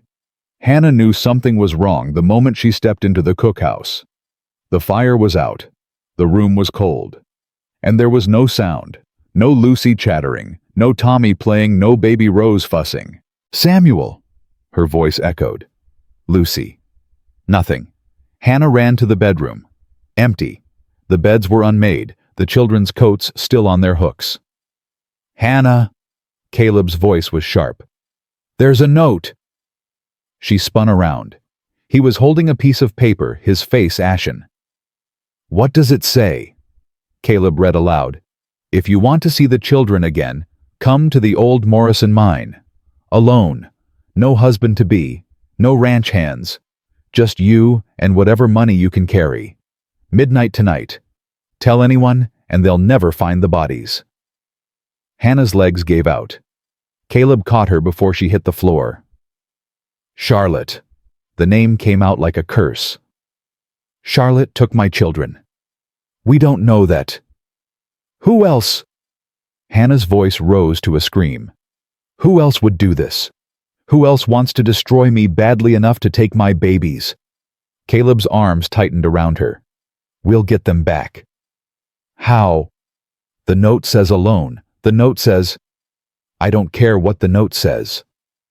Caleb's voice was iron. I ain't letting you walk into that mine by yourself. The Morrison mine's been abandoned for years. It's unstable, dangerous. could collapse at any moment. My children are in there. I know. He cupped her face in his hands, forcing her to look at him. I know, Hannah. And we're gonna get them out. But not like this. Not by walking into whatever trap she's set. Hannah was shaking so hard her teeth chattered. If anything happens to them, if she hurts them, she won't. You don't know that. I know, Charlotte. Caleb's eyes were hard. She's cruel and she's selfish, but she ain't a killer. She wants money. She wants to punish us. But she won't hurt those children. Not when they're her only leverage. You can't know that for sure. No, but I know what she is. A coward, a schemer, someone who uses threats because she ain't got the stomach for real violence. He paused. She's counting on you being too scared to think straight, counting on you doing exactly what she says. Hannah's mind was spinning. Her babies were in danger, and there was nothing she could do, nothing except, "What's the alternative?" she whispered. "What do we do?" Caleb was already moving toward the door. "I'm gonna round up every man on this ranch. We'll surround that mine before midnight. When you go in, we'll be right behind you." But the note said, "Charlotte won't know. She'll be watching for you, not for a dozen men coming in from every direction." He stopped at the door. "Trust me, Hannah. Can you do that?" Hannah looked at him.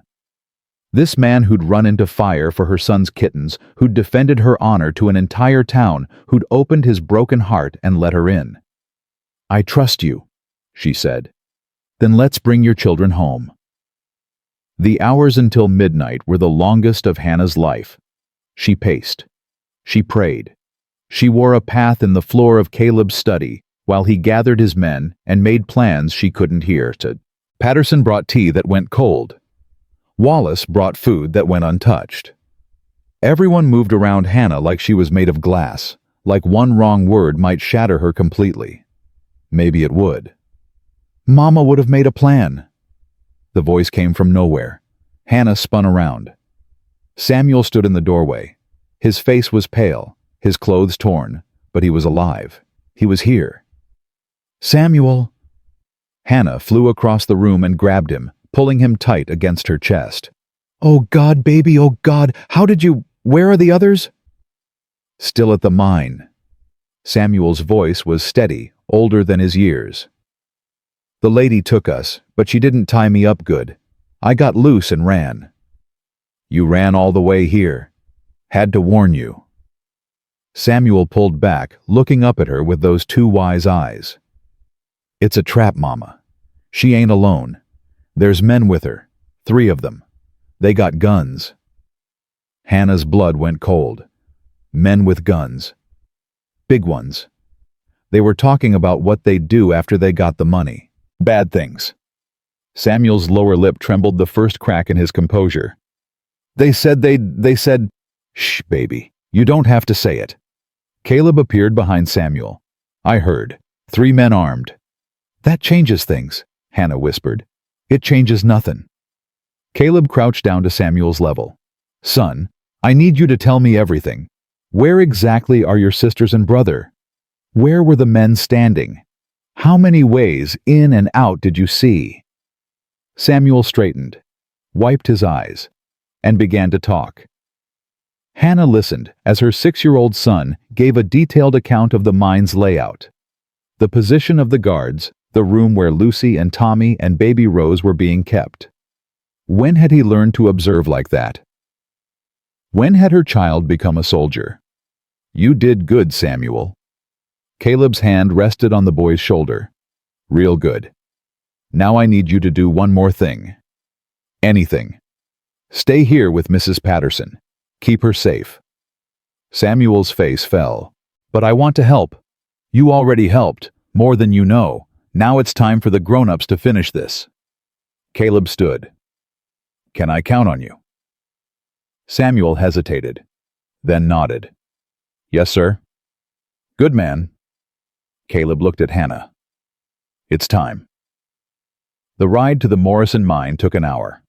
Hannah rode beside Caleb, surrounded by a dozen armed ranch hands, her heart pounding so loud she was sure Charlotte could hear it from miles away.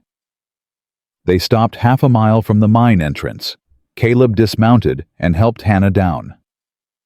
"Remember the plan," he said quietly. "You go in the front. Keep her talking. We'll come in from the old ventilation shaft Samuel told us about.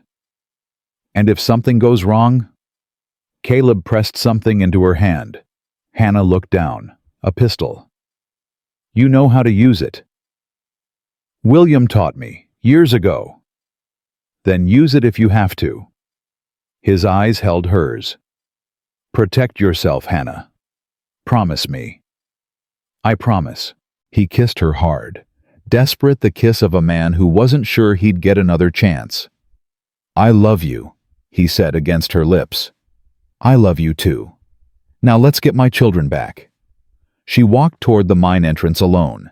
Charlotte was waiting just inside, lantern in hand, flanked by two rough-looking men.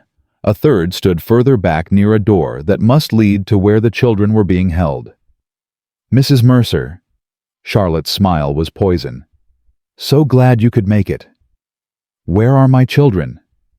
"Safe, for now." Charlotte's eyes swept over Hannah. "Did you bring the money?" Hannah held up the saddlebag Caleb had filled with cash. $10,000, everything he could gather on short notice.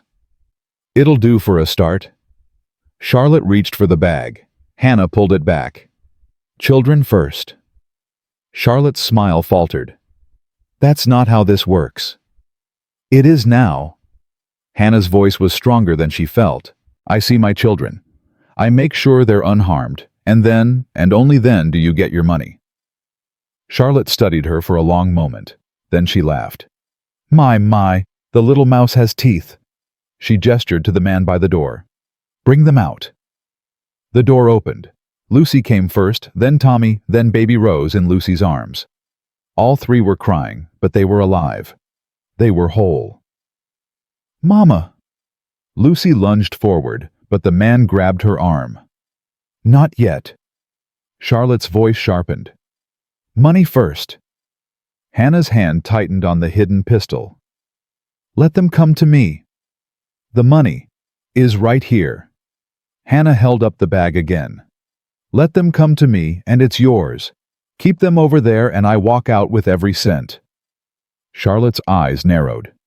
For a moment, Hannah thought she'd miscalculated, thought the woman would order her men to shoot. Then Charlotte snapped her fingers. "Let them go." The man released Lucy. All three children ran to Hannah, clutching at her skirts, sobbing into her coat.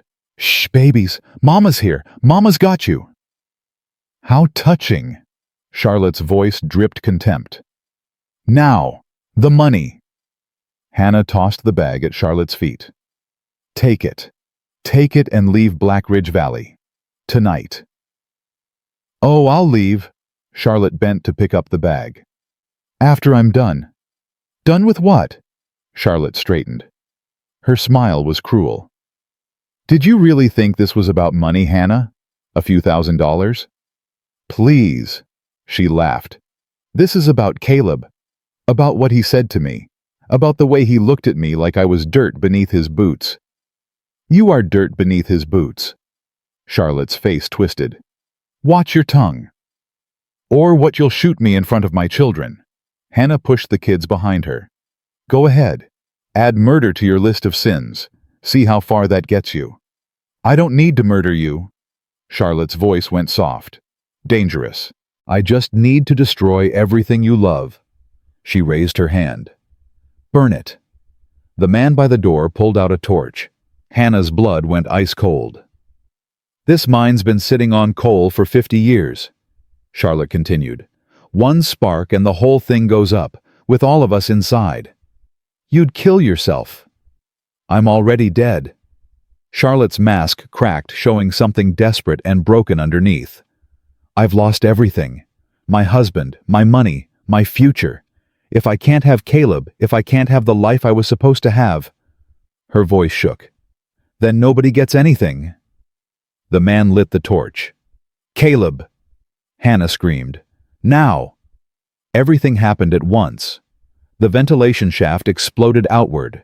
Caleb and his men poured through, guns raised. The man with the torch dropped it in surprise, and the flame hit a pool of old oil on the ground. Fire erupted. Hannah grabbed her children and ran. Behind her, she heard gunshots screaming, the roar of flames catching on dry timber. "Mama!" Lucy stumbled. Hannah scooped her up without stopping, Tommy clinging to her other hand. Baby Rose screaming against her chest. The mine entrance was 20 feet away. 15. 10. Something crashed behind them. Hannah didn't look back. 5 feet. They burst out into the cold night air. Hannah's lungs burning, her legs screaming. She didn't stop until they were 50 yards from the entrance, collapsing in the snow with her children around her. "Stay down."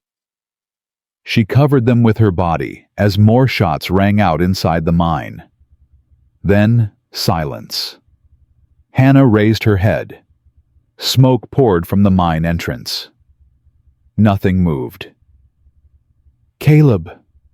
Her voice was barely a whisper. Then louder. "Caleb." A figure emerged from the smoke, limping, covered in soot. "Caleb." Hannah sobbed with relief. She tried to stand, but her legs wouldn't hold her. It didn't matter. Caleb closed the distance himself, dropping to his knees beside her and gathering her and all 4 children into his arms. "It's over," he gasped. "It's over." Charlotte, gone. His voice was flat. The fire she couldn't get out in time. Hannah should have felt something. Horror, pity, relief. Instead, she felt nothing but the warmth of her children against her body and the solid strength of Caleb's arms around them all. "Is everyone?"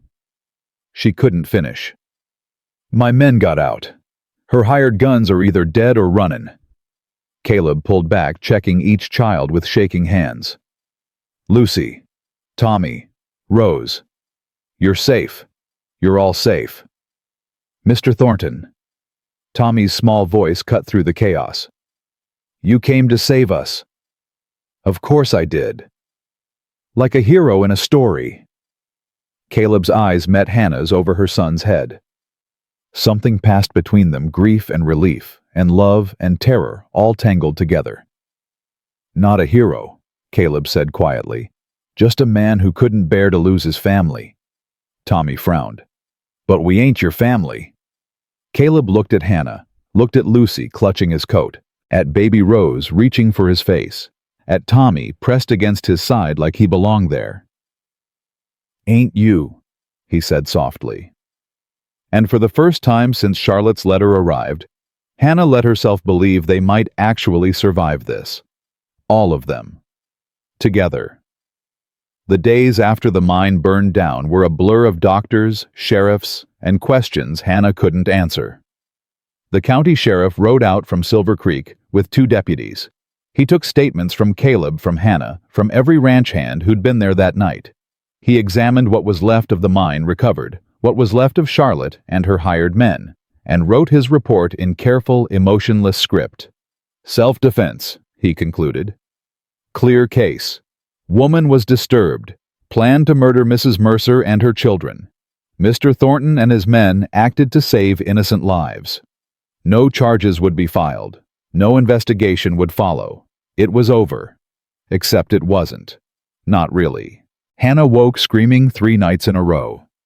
Each time she dreamed of fire, of her children's faces disappearing into smoke, of Charlotte's twisted smile as the flames rose around them. Each time Caleb was there, holding her, whispering that she was safe, that the children were safe, that nobody would ever hurt them again.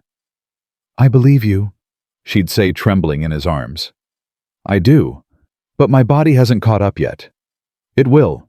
Give it time." "How much time?" "However much you need." The children recovered faster than she did. Children always do. Within a week, Tommy was back to chasing his kittens. Lucy was practicing her letters with renewed determination. Baby Rose had stopped flinching at loud noises. Only Samuel remained changed. Hannah found him on the porch one morning, staring at nothing, his drawing supplies untouched beside him. "Baby?" She sat next to him. What's wrong? I keep thinking about that night. I know, me too. Not the scary parts. Samuel turned to look at her. The part where Mr. Thornton came through the wall. The part where he picked up Lucy and carried her out even though his arm was bleeding. The part where his voice caught. The part where he called us his family. Hannah's heart squeezed. That bothering you? No. Samuel shook his head. That's the part I can't stop thinking about. Because I wanted it to be true. I wanted it so bad, Mama. Hannah pulled him close. I know, baby. Is it true? Are we his family now? I don't know. Honesty was all she had to give. We haven't talked about it, not properly. There's been so much happening. You should talk about it. Samuel. Mama. He pulled back looking at her with those two old eyes. I almost died in that mine. We all almost died. And the whole time I was tied up in there, all I could think about was how I never got to call him Papa. Not even once. Hannah's throat closed up. I ain't a little kid anymore. Samuel continued. I know how things work. I know you can't just decide to be a family. But Mr. Thornton Caleb, he's already acting like we are. He's already treating us like we belong to him. His voice dropped to a whisper. I just want to know if it's real. If it's gonna last. Or if someday he's gonna wake up and decide we're too much trouble and send us away. Hannah didn't have an answer. She'd been asking herself the same question. That evening she found Caleb in his study, staring at the fire with a glass of whiskey untouched in his hand. We need to talk. He looked up. I know. Samuel asked me today if we're your family. What did you tell him? That I didn't know. Hannah crossed to the chair across from his and sat. That we haven't talked about it. Caleb set down his glass. What do you want me to say, Hannah? That I ain't sure, that I'm scared? Because I am. I'm terrified. Of what? Of losing you. The words came out raw. Of losing them. Of waking up one morning and finding out this was all some fever dream, and I'm still the same broken man I was before you walked onto my land. Caleb. I told Charlotte I was gonna marry you. He stood abruptly pacing to the window. Told her like it was already decided, like I had any right to assume you'd say yes. I told you I would. In the heat of the moment, after I'd been drinking. That ain't how this should happen. Hannah rose and crossed to him, placed her hand on his back. Then how should it happen? He turned. His eyes were wet. Like this. He took her hands in his.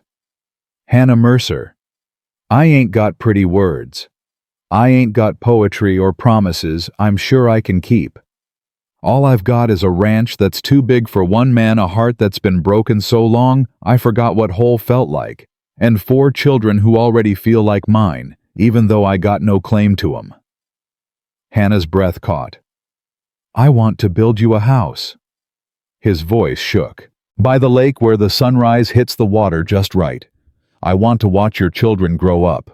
I want to teach Samuel to ride and help Lucy with her letters and take Tommy fishing and hold Rose when she cries. He paused. I want to be their father. Not because I'm trying to replace William, but because I got more love in me than I know what to do with, and they're the only ones who've ever made me want to give it away. Caleb. Let me finish. He squeezed her hands. I know you've got every reason to say no.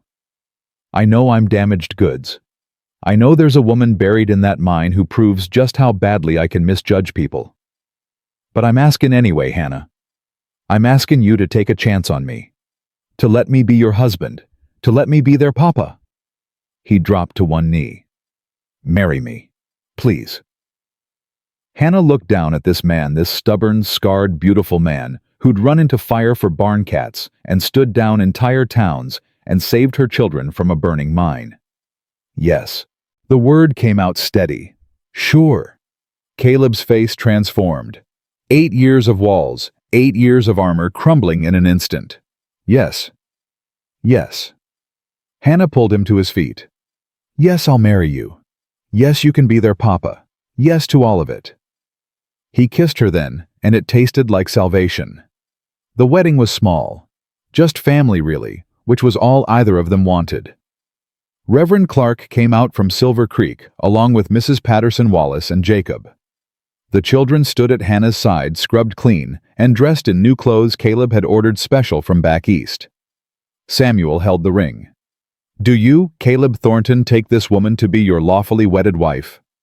I do. And do you, Hannah Mercer, take this man to be your lawfully wedded husband? I do. Then by the power vested in me by the territory of Wyoming, I pronounce you husband and wife. Reverend Clark smiled. You may kiss the bride. Caleb did, thoroughly. Ooh. Tommy covered his eyes. Lucy giggled. Baby Rose clapped her hands like she understood. Samuel just watched a small smile playing at his lips. After the ceremony, while the adults drank champagne and the children ate cake, Samuel tugged at Caleb's sleeve. Mr. Thornton, I mean... He stumbled over the words. What do I call you now? Caleb crouched down to his level. What do you want to call me? Samuel's face worked through several emotions. I had a papa before. He was a good man. I know he was. Your mama told me. I don't want to forget him. You won't. Nobody's asking you to. Samuel bit his lip. But I want to have a papa again. Is that wrong? Caleb's eyes glistened. No, son. That ain't wrong at all. Then can I... Samuel's voice cracked. Can I call you Papa? Caleb pulled the boy into his arms, held him tight. I'd be honored. Over Samuel's shoulder, Hannah watched her son embrace his new father. Tears streamed down her face, and she didn't bother wiping them away. This was what she'd walked across Wyoming for, what she'd starved for, fought for, nearly died for. This moment, this family, this home. The first weeks of marriage were an adjustment for everyone. Caleb had spent 8 years living alone. He wasn't used to noise at breakfast, to children's laughter echoing through the halls, to small hands tugging at his coat asking for attention. He loved every second of it. Papa, watch me! Lucy had taken to calling him that immediately, like she'd been waiting her whole life for the chance. She showed him drawings, told him stories, demanded he carry her on his shoulders everywhere they went. She's gonna wear you out, Hannah warned one evening. Let her. Caleb smiled. I got 8 years of fathering to catch up on. Tommy was shyer, but he warmed up in his own way. He started bringing Caleb small treasures, interesting rocks, fallen feathers, once a very indignant toad, and leaving them on his desk without a word. I think he likes you, Hannah said, finding a particularly muddy stone next to Caleb's ledgers. I think he's trying to start a natural history museum. Caleb tucked the stone into his pocket anyway. Good thing I've got space. Baby Rose was easiest. She'd always been affectionate, and now she had a new target for her affection. Caleb learned to do paperwork with a toddler in his lap, to conduct business meetings with tiny fingers clutching his shirt, to fall asleep in his chair, with Rose curled against his chest. You're a natural, Hannah told him. I'm making it up as I go. That's what parenting is. But it was Samuel who changed the most. The boy who'd been forced to grow up too fast started slowly to be a child again. He played, he laughed. He got dirty and scraped his knees and came home crying, not because of hunger or fear, but because Tommy had said something mean about his drawing. Normal problems, normal tears. It was the most beautiful thing Hannah had ever seen. One evening she found Samuel and Caleb in the study together. Caleb was teaching Samuel to play chess, the two of them bent over the board with matching expressions of concentration. You're too soft, Caleb said. You gotta think 3 moves ahead. What happens if you take that pawn? You'll take my knight. And then... Samuel studied the board. His eyes widened. Oh, I see it now. Good. So what should you do instead? Hannah watched from the doorway, her heart full to bursting. This was what William would have wanted. Not a replacement, but a continuation. Someone to teach their son. Someone to love their daughters. Someone to be there for all the moments he couldn't be. Thank you, she thought, sending the words somewhere William might hear them. Thank you for sending us here. Thank you for sending us him. Spring arrived slowly, melting the snow in patches, revealing the brown grass beneath. And with spring came the house. Caleb had been working on it in secret, riding out every afternoon, with a crew of builders refusing to let Hannah see until it was finished. Close your eyes. They stood at the edge of the property, all 6 of them, the children bouncing with excitement. Caleb, this is ridiculous. Close 'em. She closed her eyes. He took her hand and led her forward. She could hear the children whispering, trying not to giggle. Okay, open. Hannah opened her eyes. The house stood at the edge of the lake, exactly where Caleb had described. Pine walls, stone chimney-wide porch with a swing. Big windows facing the water. A garden plot already turned and waiting for planting. It was perfect. Caleb, wait, there's more. He led her up the porch steps past the swing to the front door. Above the frame, a wooden sign had been hung. Thornton Family, it read. Not for sale. Hannah burst into tears. Is that good crying or bad crying? Tommy asked nervously.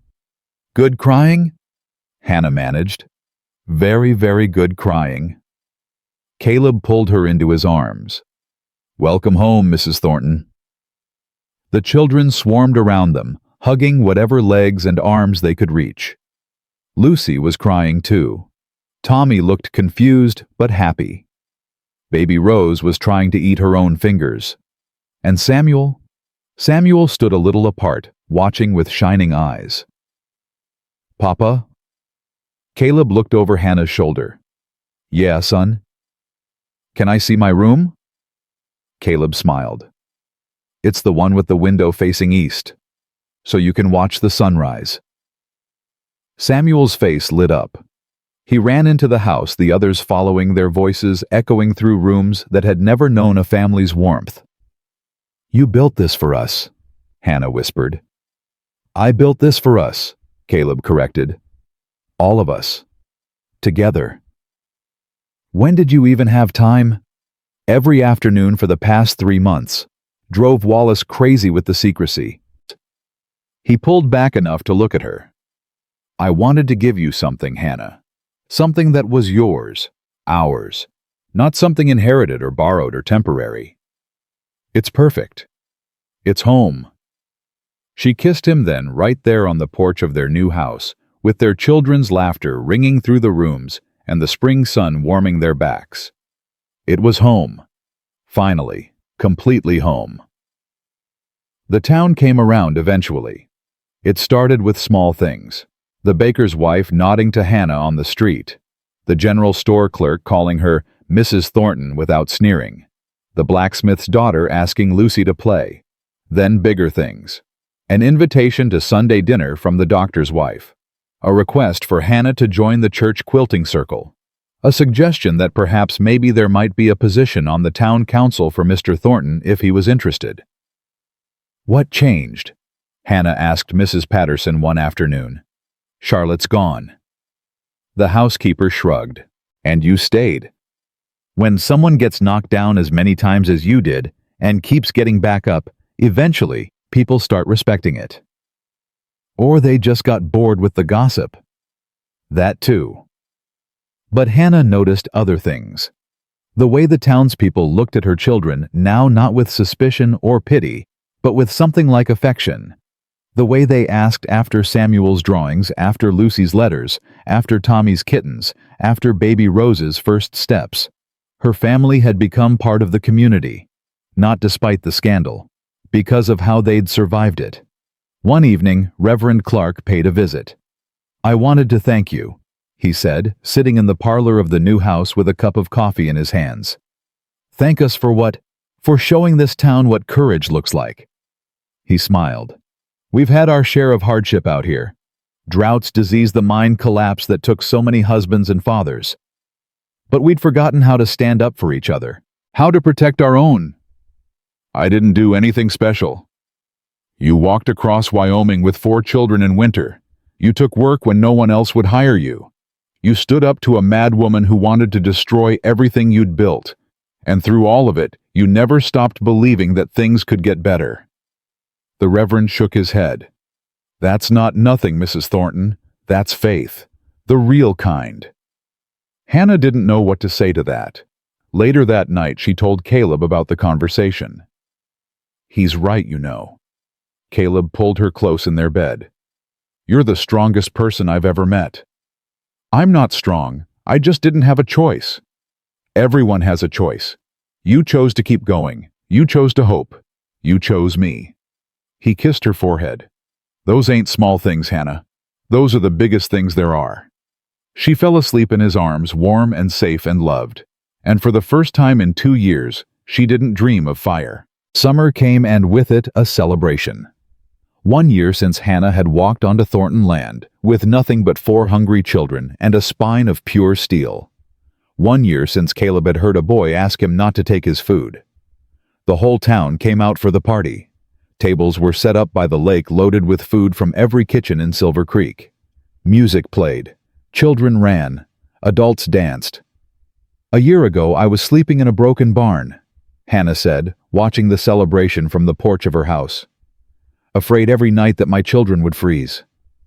A year ago, I was eating alone in a house too big for one man. Caleb stood beside her, his arm around her waist. Convinced I'd die that way. Look at us now. Look at us now. Samuel ran up breathless. Papa Tommy fell in the lake. On purpose or on accident? On purpose. He wanted to see if the fish would come say hello. Caleb sighed. I'll get him. You stay here. He jogged off toward the lake. Hannah watched him go. Watched him wade into the water, fully clothed, to retrieve a giggling Tommy. Watched Lucy clap her hands with delight, and baby Rose toddle toward the commotion. Mrs. Thornton. She turned. Mrs. Whitfield stood behind her, the same woman who'd tried to drive her out of town a year ago. Mrs. Whitfield. I wanted to. The woman faltered. Started again. I wanted to apologize for how I treated you, for what I said. Hannah studied her. Why now? Because I was wrong, and I was too proud to admit it before. Mrs. Whitfield's face was tight with discomfort. My daughter is getting married next month. To a man from back east, a good man.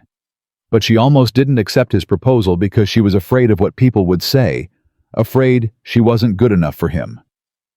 What changed her mind? You. Mrs. Whitfield's voice cracked. She said if Hannah Thornton could survive what she survived and still find happiness, then surely Rebecca Whitfield could take a chance on love.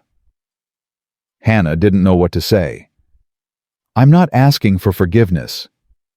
Mrs. Whitfield continued. I don't deserve it. I just wanted you to know that your story, it mattered. It changed things. It changed me. She walked away before Hannah could respond. That night after the last guest had left and the children were asleep, Hannah and Caleb sat on the porch swing together watching the stars. Mrs. Whitfield apologized to me today. I heard. Wallace told me. Caleb's arm tightened around her. How do you feel about it? Confused, grateful, a little angry still. She paused. Mostly just tired. Tired of carrying the weight of what people think about me. Then put it down. What? The weight. Put it down. Caleb turned to look at her. You don't owe these people anything. Not forgiveness, not gratitude, not even your time. You made a life here despite them, not because of them. I know, but they're still our neighbors, still our community. And they'll get along just fine whether you forgive them or not. The question is, what do you need, Hannah? What would make you happy? She thought about it, really thought. I need to let it go, she said finally. Not for them. For me. Carrying all that anger, it's heavy. And I'm tired of being heavy. Then let it go. Just like that. Just like that. He pulled her closer. You're not the same woman who walked onto my land a year ago, Hannah. You've got a home now, a family, a husband who loves you more than he ever thought possible.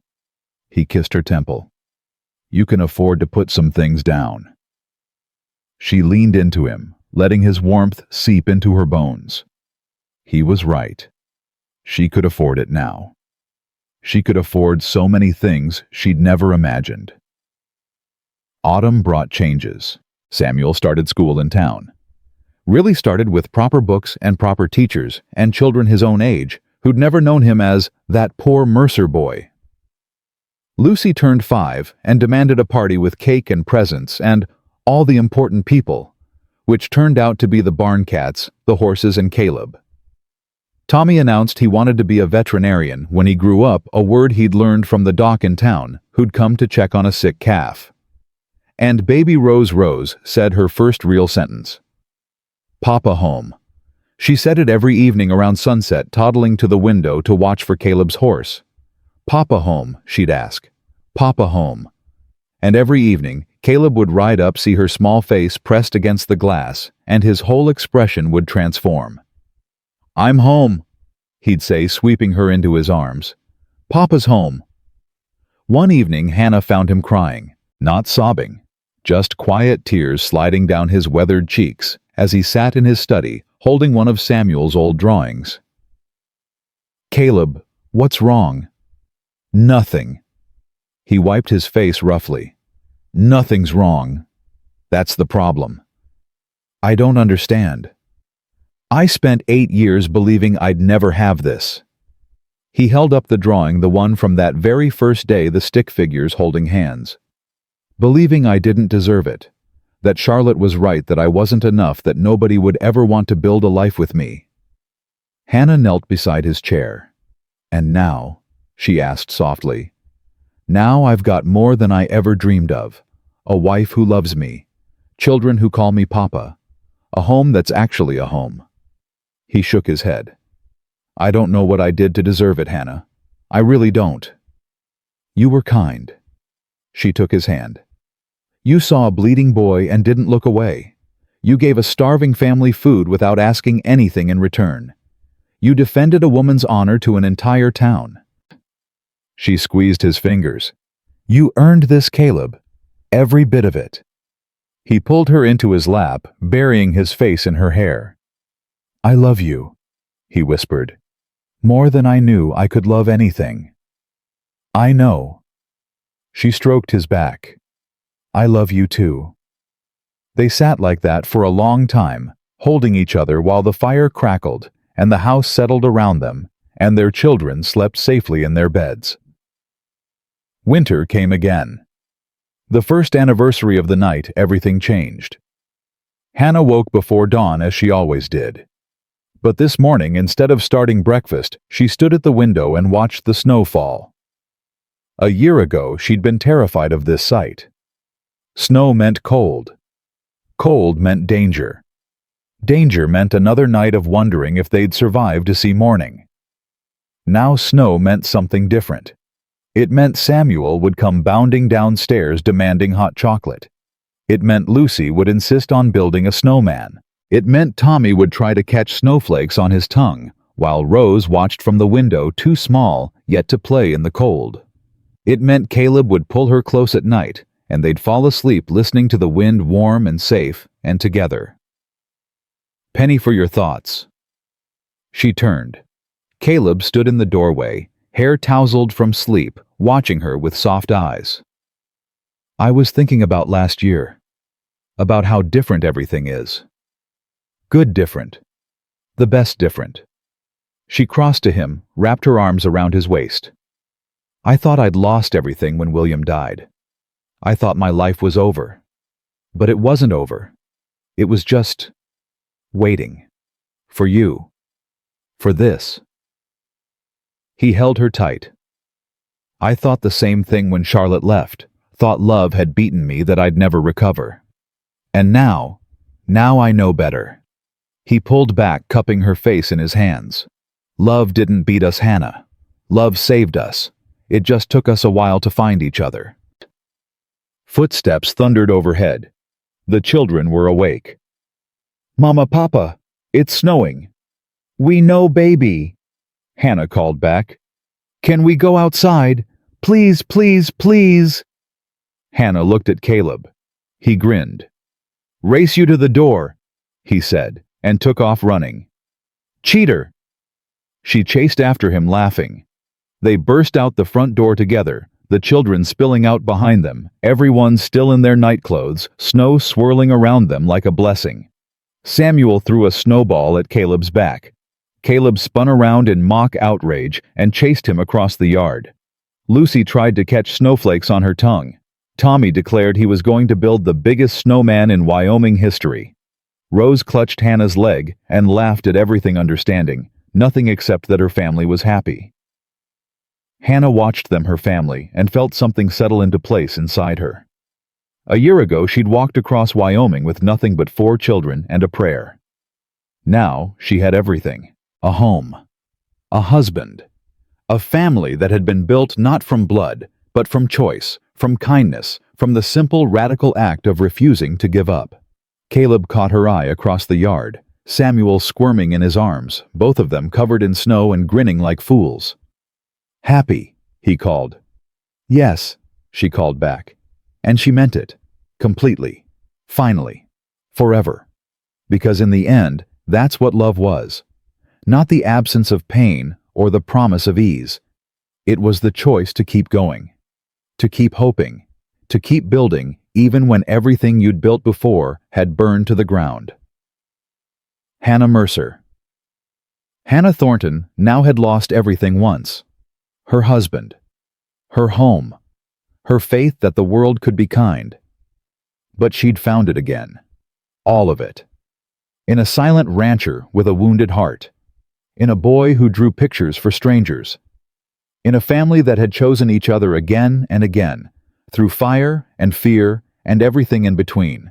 The snow kept falling soft and white, covering the tracks of everyone who'd walked before. But inside the house by the lake, inside the home, with the sign that read, "Thornton Family, Not for Sale." 5 children and 2 parents gathered around a fire, warm and whole and together. And they lived. Not happily ever after, life was never that simple. But happily, fully, completely. They lived.